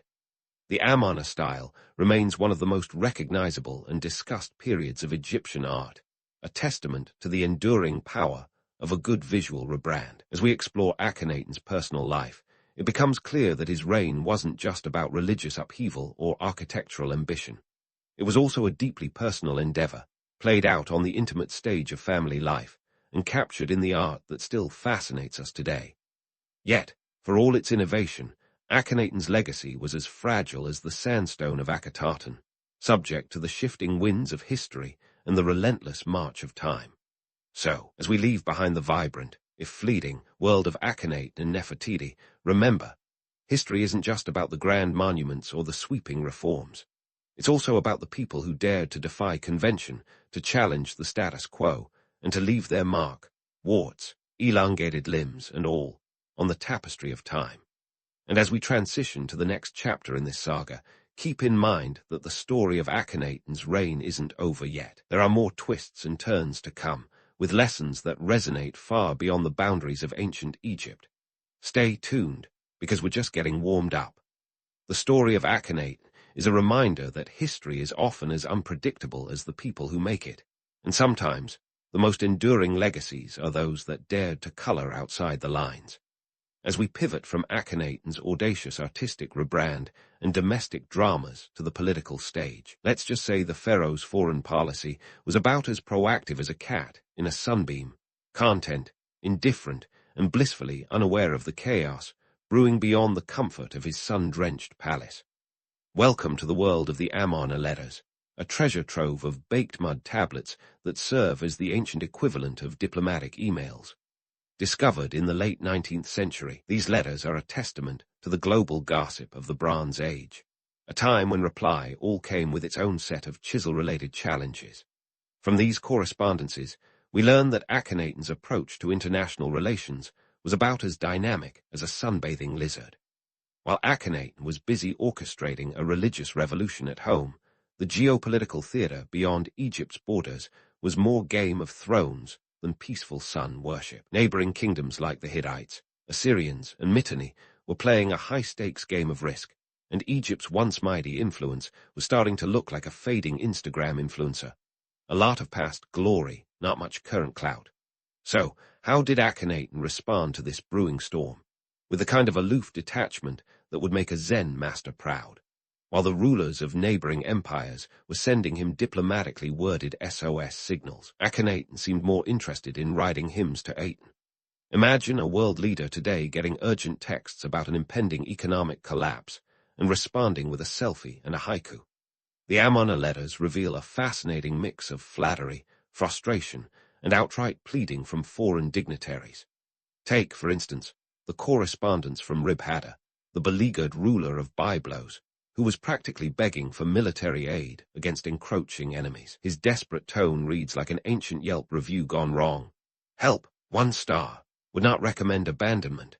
But Akhenaten's replies, or lack thereof, suggest a man who saw diplomacy as a secondary concern, if that. His responses were often delayed, vague, or conspicuously absent, leading to speculation that he either underestimated the threat or simply didn't care. It's as if he was conducting foreign policy with a "don't call us, we'll call you" attitude, which, unsurprisingly, led to a series of metaphorical fires that no amount of Aten's rays could put out. Meanwhile, The rulers of other empires were anything but passive. The Hittites, under the shrewd leadership of King Sepululiuma I, were expanding their territory with the ruthless efficiency of a corporate merger, swiftly garbling up land and influence. In contrast, Akhenaten's Egypt was like a once-dominant corporation resting on its laurels, oblivious to the hostile takeover unfolding around it. While Akhenaten's sun-centric focus may have been spiritually fulfilling, it left Egypt's military and diplomatic strategies woefully neglected. The empire's borders began to shrink as vassal states fell to enemy forces, and Egypt's prestige dimmed like a solar eclipse. It's as if Akhenaten was operating under the assumption that everyone else would just bask in the glow of his divine vision, utterly missing the fact that political power requires a bit more than celestial inspiration. Economically, Akhenaten's reign was no picnic either. The cost of his ambitious city-building projects meant that resources were stretched thinner than a pharaoh's patience during a drought. This financial strain was exacerbated by the lack of tribute from vassal states, who were either unwilling or unable to pay up, given the chaotic political climate. With the treasury as depleted as a post-Christmas piggy bank, Egypt's ability to project power and influence abroad was severely compromised. Perhaps Akhenaten believed that the benevolence of Aten would shield Egypt from the harsh realities of geopolitics. But as any seasoned leader knows, relying solely on divine favor is like betting your life savings on a single horse in a race. It's a gamble, and not one that typically pays off. The Amarna letters are a stark reminder of this oversight, offering a window into a world where Akhenaten's lofty ideals clashed with the gritty demands of realpolitik. Yet, for all his faults, there's something undeniably fascinating about Akhenaten's idealism, misguided though it may have been. His reign was a bold experiment, a radical departure from the militaristic norms of his predecessors. But as the Amarna letters show, even the most visionary leaders must eventually reckon with the pragmatic demands of governance, or face the consequences of their neglect. In the end, Akhenaten's reign was a cautionary tale of what happens when revolutionary zeal outpaces practical policy. His focus on spiritual matters left Egypt vulnerable to external pressures, and his passive approach to diplomacy was a stark contrast to the dynamic, often ruthless tactics of neighboring rulers. It's a lesson as relevant today as it was in the 14th century BCE. No matter how bright your vision, a little political savvy goes a long way. As we prepare to dive into the next chapter of Akhenaten's story, remember that history is rarely as simple as it seems. Beneath the surface of grand narratives lie the complexities and contradictions that make the past so endlessly intriguing. So stay tuned, because the twists and turns of Akhenaten's reign are far from over, and there are still lessons to be learned from this enigmatic pharaoh who dared to dream of a new world order, even as the old one crumbled around him. As the dust settled on Akhenaten's reign, the pharaoh's lofty ideals quickly collided with the harsher realities of Egyptian life, leading to his legacy being swept under the rug faster than a pharaoh could say, "Eight." Akhenaten's death marked the beginning of a historical cleanup operation that would make any modern PR crisis team proud. Talk about a rebranding exercise. His successors were keen to hit the reset button on his radical experiment, reverting Egypt back to its polytheistic roots, as if the whole sun disk debacle had been nothing more than a collective hallucination. The return to traditional polytheism was swift and decisive. Imagine a nation collectively sighing in relief as temples to the old gods reopened, priests dusted off their ceremonial robes, and the statues of Ammon were hastily re-erected. It was as if Akhenaten's monotheistic interlude had been merely a blip on the radar of Egyptian history. New pharaohs, like Tutankhamun, who was probably more relieved than anyone to change his name back from Tutankhaten, steered the ship back to familiar waters. The young king's advisors, likely wary of Akhenaten's ideological fumbles, didn't just restore the old guards, they erased every trace of Akhenaten's reign like a bad haircut from their historical records. And Akhenaten, the city built to honor Aten, abandoned faster than you can say real estate crash. Its grand temples and palaces, once glittering under the sun, soon crumbled into ruins. The city was left to the mercy of the desert winds. A ghost town before it could even build its own ghost stories. It was like an ancient version of a failed utopian community, a reminder of what happens when ambition outpaces practicality. But the erasure didn't stop at physical monuments. Akhenaten's name was deliberately chiseled out of inscriptions, his statues defaced or repurposed. It was a state-sanctioned campaign of damnatio memoriae, a practice that would make even George Orwell nod in recognition. The Egyptians were thorough, making sure that future generations would remember Akhenaten only as a cautionary tale of hubris. In a society where being forgotten was a fate worse than death, Akhenaten's posthumous reputation was buried deeper than his actual tomb. Yet, despite this concerted effort to obliterate his memory, Akhenaten's radical reforms lingered in the collective consciousness like a taboo topic at a family dinner. His reign, though brief, was a colossal shake-up in the tapestry of Egyptian history. It's a reminder that even the boldest visions can falter when they are out of sync with societal norms and economic realities. Akhenaten's story is a textbook example of how not to handle change in a complex society, a lesson in the dangers of overhauling centuries-old systems without a backup plan. Fast forward a few millennia, and Akhenaten's resurgence in modern pop culture is nothing short of ironic. From Sigmund Freud's musings on monotheism to Philip Glass's opera, Akhenaten, the pharaoh's story has become the stuff of legend. He's been cast as everything from a proto-monotheist to a misguided dreamer, depending on who's telling the tale. Hollywood has even dabbled in his story, although the results are often more fiction than fact, filled with enough anachronisms to make a historian's eye twitch. But what makes Akhenaten's legacy so enduring? Perhaps it's the irresistible pull of a rebel pharaoh who dared to defy tradition, a figure who resonates with anyone who's ever dreamed of breaking the mold. Or maybe it's the mystery that shrouds his motivations, a cocktail of political strategy, religious fervor, and maybe a dash of personal eccentricity.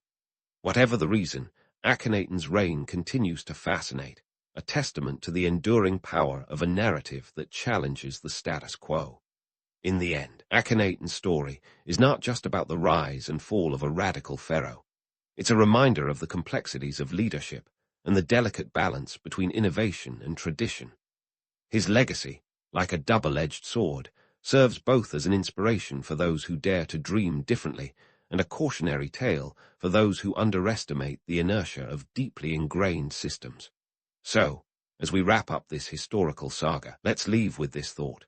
History is a tapestry woven with the threads of human ambition, folly, and resilience. Akhenaten's thread, though briefly prominent, left a pattern that continues to intrigue and inspire. It's a story that refuses to be forgotten, much like the enigmatic pharaoh himself, a figure who dared to challenge the cosmos, and in doing so, etched his name into the annals of history, for better or worse. Amid the swirling sands and searing sun of ancient Egypt, there existed a roster of divine heavyweights that would give even the Avengers a run for their money. We're talking about a pantheon of gods so influential that every aspect of life, from the mundane to the monumental, felt their celestial touch. Leading the charge was Ra, the sun god, whose daily commute across the sky wasn't just a beautiful light show. It was a reminder of the eternal cycle of life and death, cosmic routine that kept the universe from imploding into chaos. Ra wasn't just a pretty face carved into temple walls. He was the embodiment of order, a concept more critical to the Egyptians than a reliable Wi-Fi connection is to us today. Consider Osiris, the rock star of the afterlife, who was as much about death as he was about rebirth. His myth is a tale of murder, dismemberment, and miraculous resurrection that would give any soap opera a run for its money. Osiris was the god of the underworld, but more importantly, he symbolized the promise of life after death, a comforting thought when you're living in a place where sandstorms could knock on your door at any moment. His significance went beyond his divine duties. He was a symbol of hope, and in a land where the Nile's ebb and flow dictated survival, hope was as precious as gold. Speaking of gold, let's not forget about Horus, the falcon-headed god who was as much a symbol of kingship as he was a deity. Horus was the original eye in the sky, watching over the pharaohs and ensuring their reigns were sanctioned by the divine. His story is entwined with that of his father, Osiris, and his rivalry with the chaos-bringer Set, another god who, incidentally, could give Loki a run for his mischief-making money. But Horus wasn't just about family drama. He represented the divine right to rule, a concept that kept the political gears of Egypt well-oiled and running smoothly. Now, before you roll your eyes and think, just another bunch of old myths, consider this. These guards were woven into the fabric of daily life. They were the ultimate power brokers, and their influence stretched far beyond the temple walls. Decisions about agriculture, justice, and even architecture were made with an eye towards divine favor. Temples weren't just places of worship. They were bustling centers of economic and political activity. Priests acted as intermediaries, their roles as much about administration as they were about spirituality. In many ways, the priests were the original bureaucrats, managing resources and maintaining records with a precision that would make any accountant proud. The Egyptians didn't just worship their gods. They negotiated with them, offered tributes, and sought their guidance, much like we might consult Google for life's biggest questions. Their society was a theocracy, where the pharaoh was both king and god, a walking, talking embodiment of divine will. This wasn't just a neat trick to keep people in line. It was a fundamental belief that shaped everything from laws to labor. For a moment, let's step away from the grandeur and look at the practical side of things. Temples required resources, and maintaining a good relationship with the guards wasn't cheap. It wasn't uncommon for temples to own vast tracts of land, employ thousands of workers, and manage considerable wealth. The economic power of these religious institutions was staggering, and their influence was felt throughout the kingdom. They were the ancient world's equivalent of mega-corporations, complete with a workforce that included everyone from skilled artisans to humble laborers. But what about the myths themselves, those fantastical tales that have captivated imaginations for millennia? Well, they served a dual purpose. On one hand, they were entertaining stories that explained the inexplicable and provided a framework for understanding the world. On the other hand, they were political tools, narratives that reinforced the status quo and justified the pharaoh's rule. They were meant to be both awe-inspiring and instructive, a delicate balance that ensured their survival through the ages. And while it's easy to get swept up in the romanticism of it all, it's crucial to remember that these beliefs had a very real impact on the lives of everyday Egyptians. The concept of mad, or cosmic order, dictated everything from individual behavior to statecraft, and the fear of divine retribution was a powerful motivator. In a world where the gods walked among men, or so it was believed, the stakes were high, and the consequences of falling out of favor were dire. In essence, the gods of ancient Egypt were more than mere mythological figures. They were the architects of reality, the unseen forces behind every harvest, every victory, and every sunrise. They were as real to the Egyptians as the Nile itself, a river of divinity that flowed through their lives, shaping their destinies with a gentle yet unyielding hand. So, the next time you hear about Ra's solar barge or Osiris's resurrection, remember that these stories were the lifeblood of a civilization, narratives that carried a weight far greater than their fantastical elements might suggest. While the gods of ancient Egypt were certainly the A-listers of their day, the rituals designed to keep them content were a whole production in themselves. Imagine if the askers were held daily, but instead of celebrities, you had priests, and instead of acceptance speeches, there were offerings. Yes, the ancient Egyptians took worship seriously, and it was an all-hands-on-deck affair. Let's start with the daily grind. Every day, at the crack of dawn, priests would perform a series of rituals to wake up the gods, because apparently celestial beings needed a morning call more than a teenager on a school day. The priests would cleanse the statues of the gods, dress them in fresh garments, and offer them food and drink, which quickly turned into a divine brunch party. This wasn't just a symbolic gesture. It was believed that these actions sustained the gods, keeping the cosmic gears from grinding to a halt. Of course, gods weren't expected to subsist on metaphorical air and love alone. No, they had appetites as grand as their legends. Offerings included bread, beer, meat, and sometimes even wine. These weren't mere crumbs. Records show that temples could consume the equivalent of a small restaurant's monthly provisions in a single day. And while the guards didn't physically devour these offerings, the leftovers ensured that temple staff didn't go hungry. Talk about divine providence. Now, while you might think this was all very exclusive, with only the elite rubbing shoulders with Ra, the reality was more egalitarian than you'd expect. Even the most cash-strapped villager could offer a humble loaf or a few onions. Yes, onions. because nothing says devotion like the pungent aroma of allium. This wasn't just charity. It was a community investment in cosmic stability. After all, keeping the gods happy meant a good harvest, and nobody wants to mess with their food supply. But if you thought daily rituals were a big deal, wait until you hear about the festivals. These were the ancient equivalent of Coachella, but with a spiritual twist. Take the Arpit Festival, for example, a grand annual event where the statues of Ammon, Mut, and Khonsu were paraded from Karnak to Luxor. We're talking about a procession that would put Macy's Thanksgiving Day parade to shame. And it wasn't just about the show. It was a public reaffirmation of pharaonic power, a reminder that the gods endorsed the earthly ruler. Festivals were a communal affair, drawing crowds from all walks of life. Think of it as a state-sponsored party where everyone was invited. There were music, dance, and of course, feasting. And no, this wasn't just for the nobles. Peasants might not have had front-row seats, but they could still partake in the revelry. In fact, these festivals were often the few times when the rigid social hierarchy relaxed a bit, allowing for a rare moment of collective joy and unity. But let's not get too starry-eyed. These celebrations weren't just about fun. They were deeply political, reinforcing the social order and the divine right of the pharaoh. While the common folk danced and drank, the elite cemented alliances, and the pharaoh reminded everyone why he was top dog. It was PR with a divine twist, a way to ensure loyalty and faith in the regime. And what of the temples themselves, those majestic structures that dart the banks of the Nile? They weren't just places of worship. They were the economic powerhouses of ancient Egypt. Temples owned vast lands, managed resources, and even acted as banks. Their influence stretched far beyond the spiritual realm, shaping the economy and society in profound ways. It's no exaggeration to say that the temples were the Walmart of the ancient world, ubiquitous and indispensable. Yet, behind the allure of incense and gold, there were practical concerns. Temples required maintenance, staff needed salaries, and the guards weren't going to clothe themselves. This meant a constant flow of goods and labor, often funded by taxes and tributes. It was a delicate balance, ensuring that the divine and the earthly coexisted in harmony. And while the priests might have enjoyed the perks, they were also burdened with the responsibility of keeping this cosmic machine running smoothly.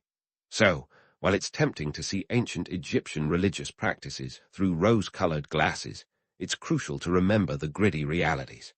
The gods were adored, but they were also demanding. Worship was a way of life, but it was also a means of control. And while the myths continue to enchant us, the truth is that they served a dual purpose: to inspire awe and to maintain order. In the end, the rituals and festivals of ancient Egypt were more than mere tradition. They were the threads that held the fabric of society together, ensuring that the Nile flowed, the crops grew, and the people thrived.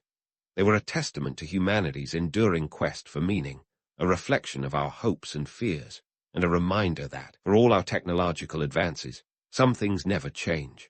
Whether it's the promise of a bountiful harvest or the thrill of a festival, the search for connection and purpose is as old as civilization itself. So next time you attend a parade or offer a prayer, remember that you're participating in a tradition as ancient as the pyramids themselves. As the echoes of ancient Egyptian festivals fade, let's zoom in on the real power players of the Nile, those priests, the original influencers who wielded more authority than a viral TikTok star. Imagine a class of people so connected they could sway the afterlife of a pharaoh with a mere glance, or more accurately, a well-timed ritual. These priests weren't just spiritual guides.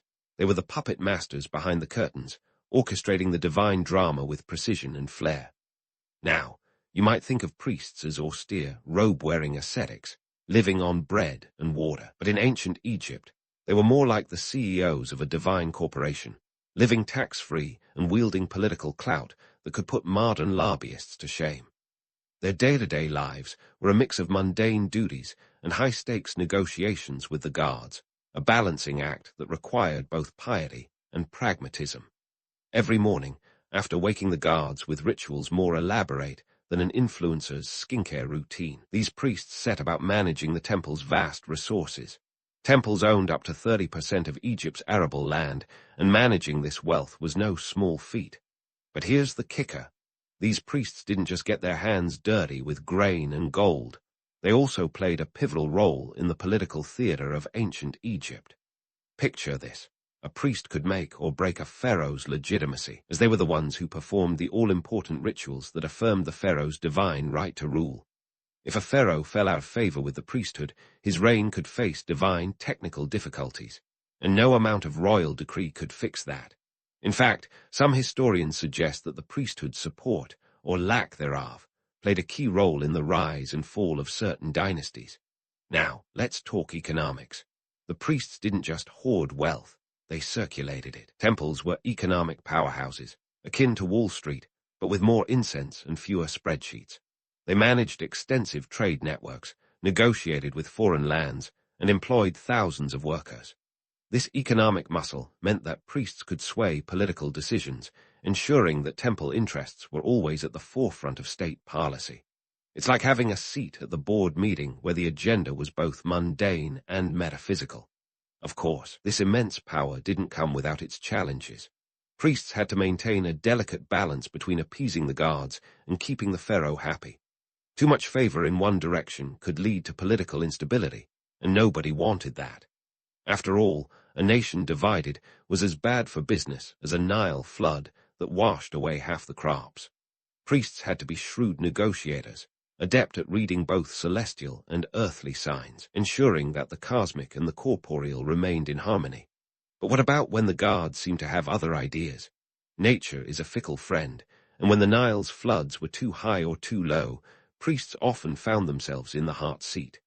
They had to spin these events, sometimes seen as divine displeasure, into narratives that maintained the status quo. It was like being a PR guru for the cosmos, explaining away the inexplicable while keeping everyone calm and collected. When the gods threw a cosmic curveball, it was up to the priests to catch it and turn it into a blessing in disguise. And let's not forget the perks of the job. Besides living tax-free, priests enjoyed a certain level of prestige and privilege. They wore fine linen, dined on offerings that even the gods passed on, and lived in quarters that were the envy of many. While the layman might toil under the sun, priests conducted their affairs in the cool shade of temple walls, their lives a testament to the divine favor they curated so meticulously.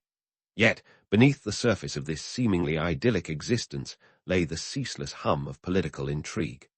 The priesthood was not a monolithic entity.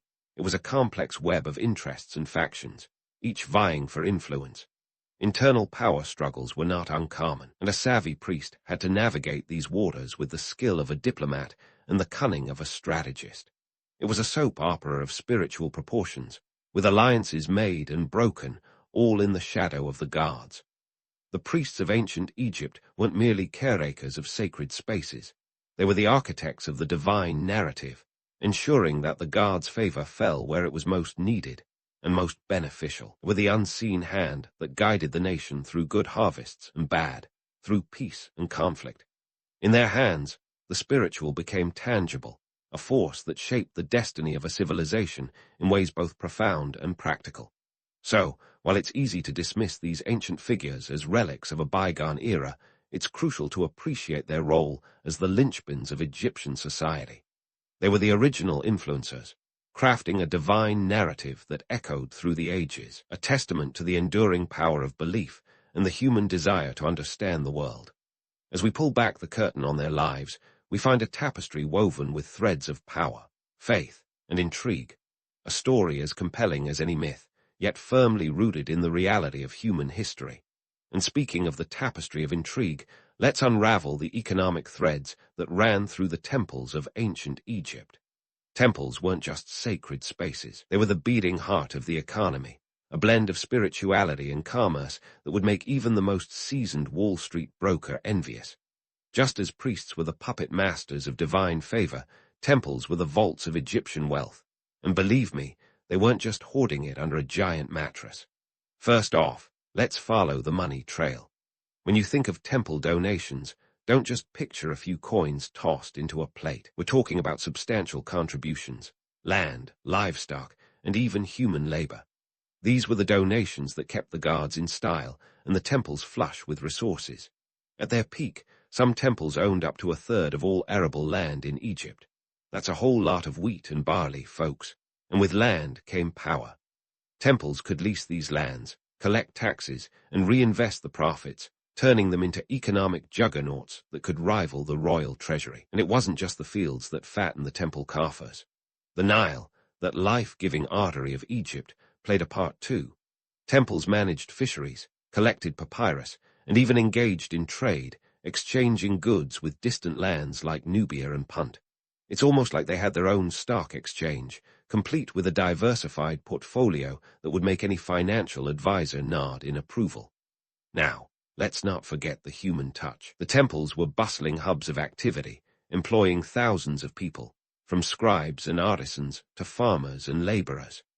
These workers weren't just keeping the lights on, they were the backbone of the temple economy.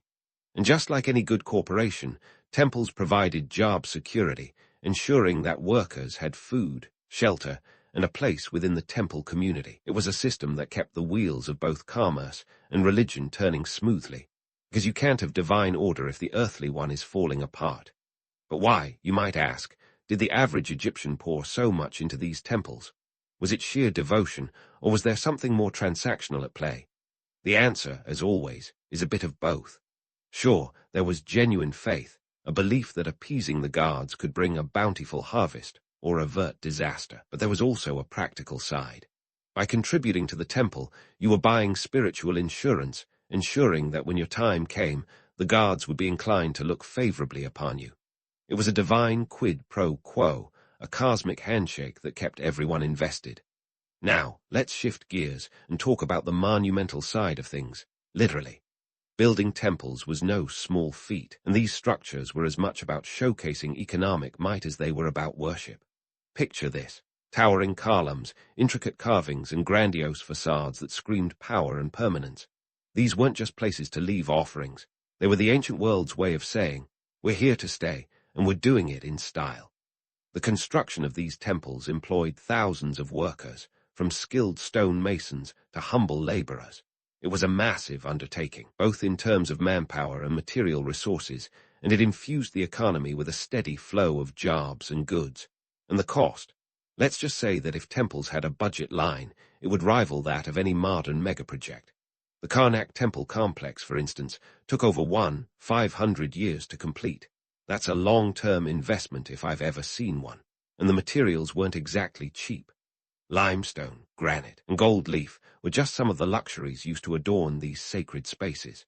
It's like the ancient Egyptians were the original patrons of the arts, commissioning works that would last for millennia. But while the temples themselves were enduring, the economy they fueled was anything but static. The ebb and flow of resources mirrored the Nile's own rhythms, with times of abundance and times of scarcity. During prosperous periods, temples expanded, their coffers filled to the brim. But during leaner times, the pressure was on to maintain the delicate balance between spiritual and economic obligations. Temples had to adapt, finding new ways to sustain their operations and keep the gods and the people content. And here's where the myth-busting comes in. While it's easy to romanticize ancient Egyptian temples as untouched sanctuaries of devotion, the reality was far more complex. Behind the incense and hymns lay a bustling enterprise, one that required constant management and negotiation. Temples were as much about politics and power as they were about piety, a fact that sometimes gets lost in the glow of their grandeur. Yet, for all their economic clout, temples were ultimately about the divine. They were the bridges between the heavens and the earth, the places where the gods could be reached and appeased. And while the priests might have been the gatekeepers, the true stars of the show were the deities themselves. Being a god in ancient Egypt was about as sweet a gig as you could get, with a steady stream of offerings and adulation. And the temples, with their resplendent halls and sacred precincts, were the stages upon which this divine drama played out. So, as we draw this part of our journey to a close, remember this: the temples of ancient Egypt were more than mere monuments to faith. They were the lifeblood of a civilization, the economic powerhouses that kept the wheels of society turning. They were the meeting places of the temporal and the eternal, where the ambitions of men met the mysteries of the divine. And in their shadow, Egypt thrived, a testament to the enduring power of belief, commerce, and the human spirit. But don't get too comfortable, because the story isn't over yet. There's still more to uncover about these ancient powerhouses and the divine economy they fueled. So stay tuned as we continue to unravel the mysteries of ancient Egypt and the gods who ruled their world. As we venture deeper into the sands of ancient Egypt, it's time to dust off the myths and legends that have clung to these lands like an overzealous cat on a velvet couch. Let's kick things off with the biggest blockbuster narrative of them all, the so-called Curse of the Pharaohs. Ah, yes, that tantalizing tale of tombs bedecked with vengeful spirits, ready to unleash a plague of misfortune on any poor soul foolish enough to crack open a pharaoh's final resting place. But here's the kicker. While it makes for a great Hollywood flick, the reality is much less supernatural. The myth of the curse gained traction in the 20th century, thanks in no small part to the discovery of Tutankhamun's tomb by Howard Carter in 1922. When several individuals connected to the excavation died under mysterious circumstances, the media ran wild, spinning stories of ancient hexes and ghostly retribution. However, the truth is a tad less glamorous.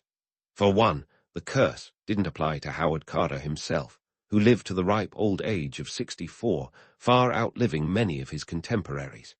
The real culprits, likely a mix of coincidence, existing health conditions, and perhaps a touch of mold and bacteria that could have lingered in the tomb's sealed air.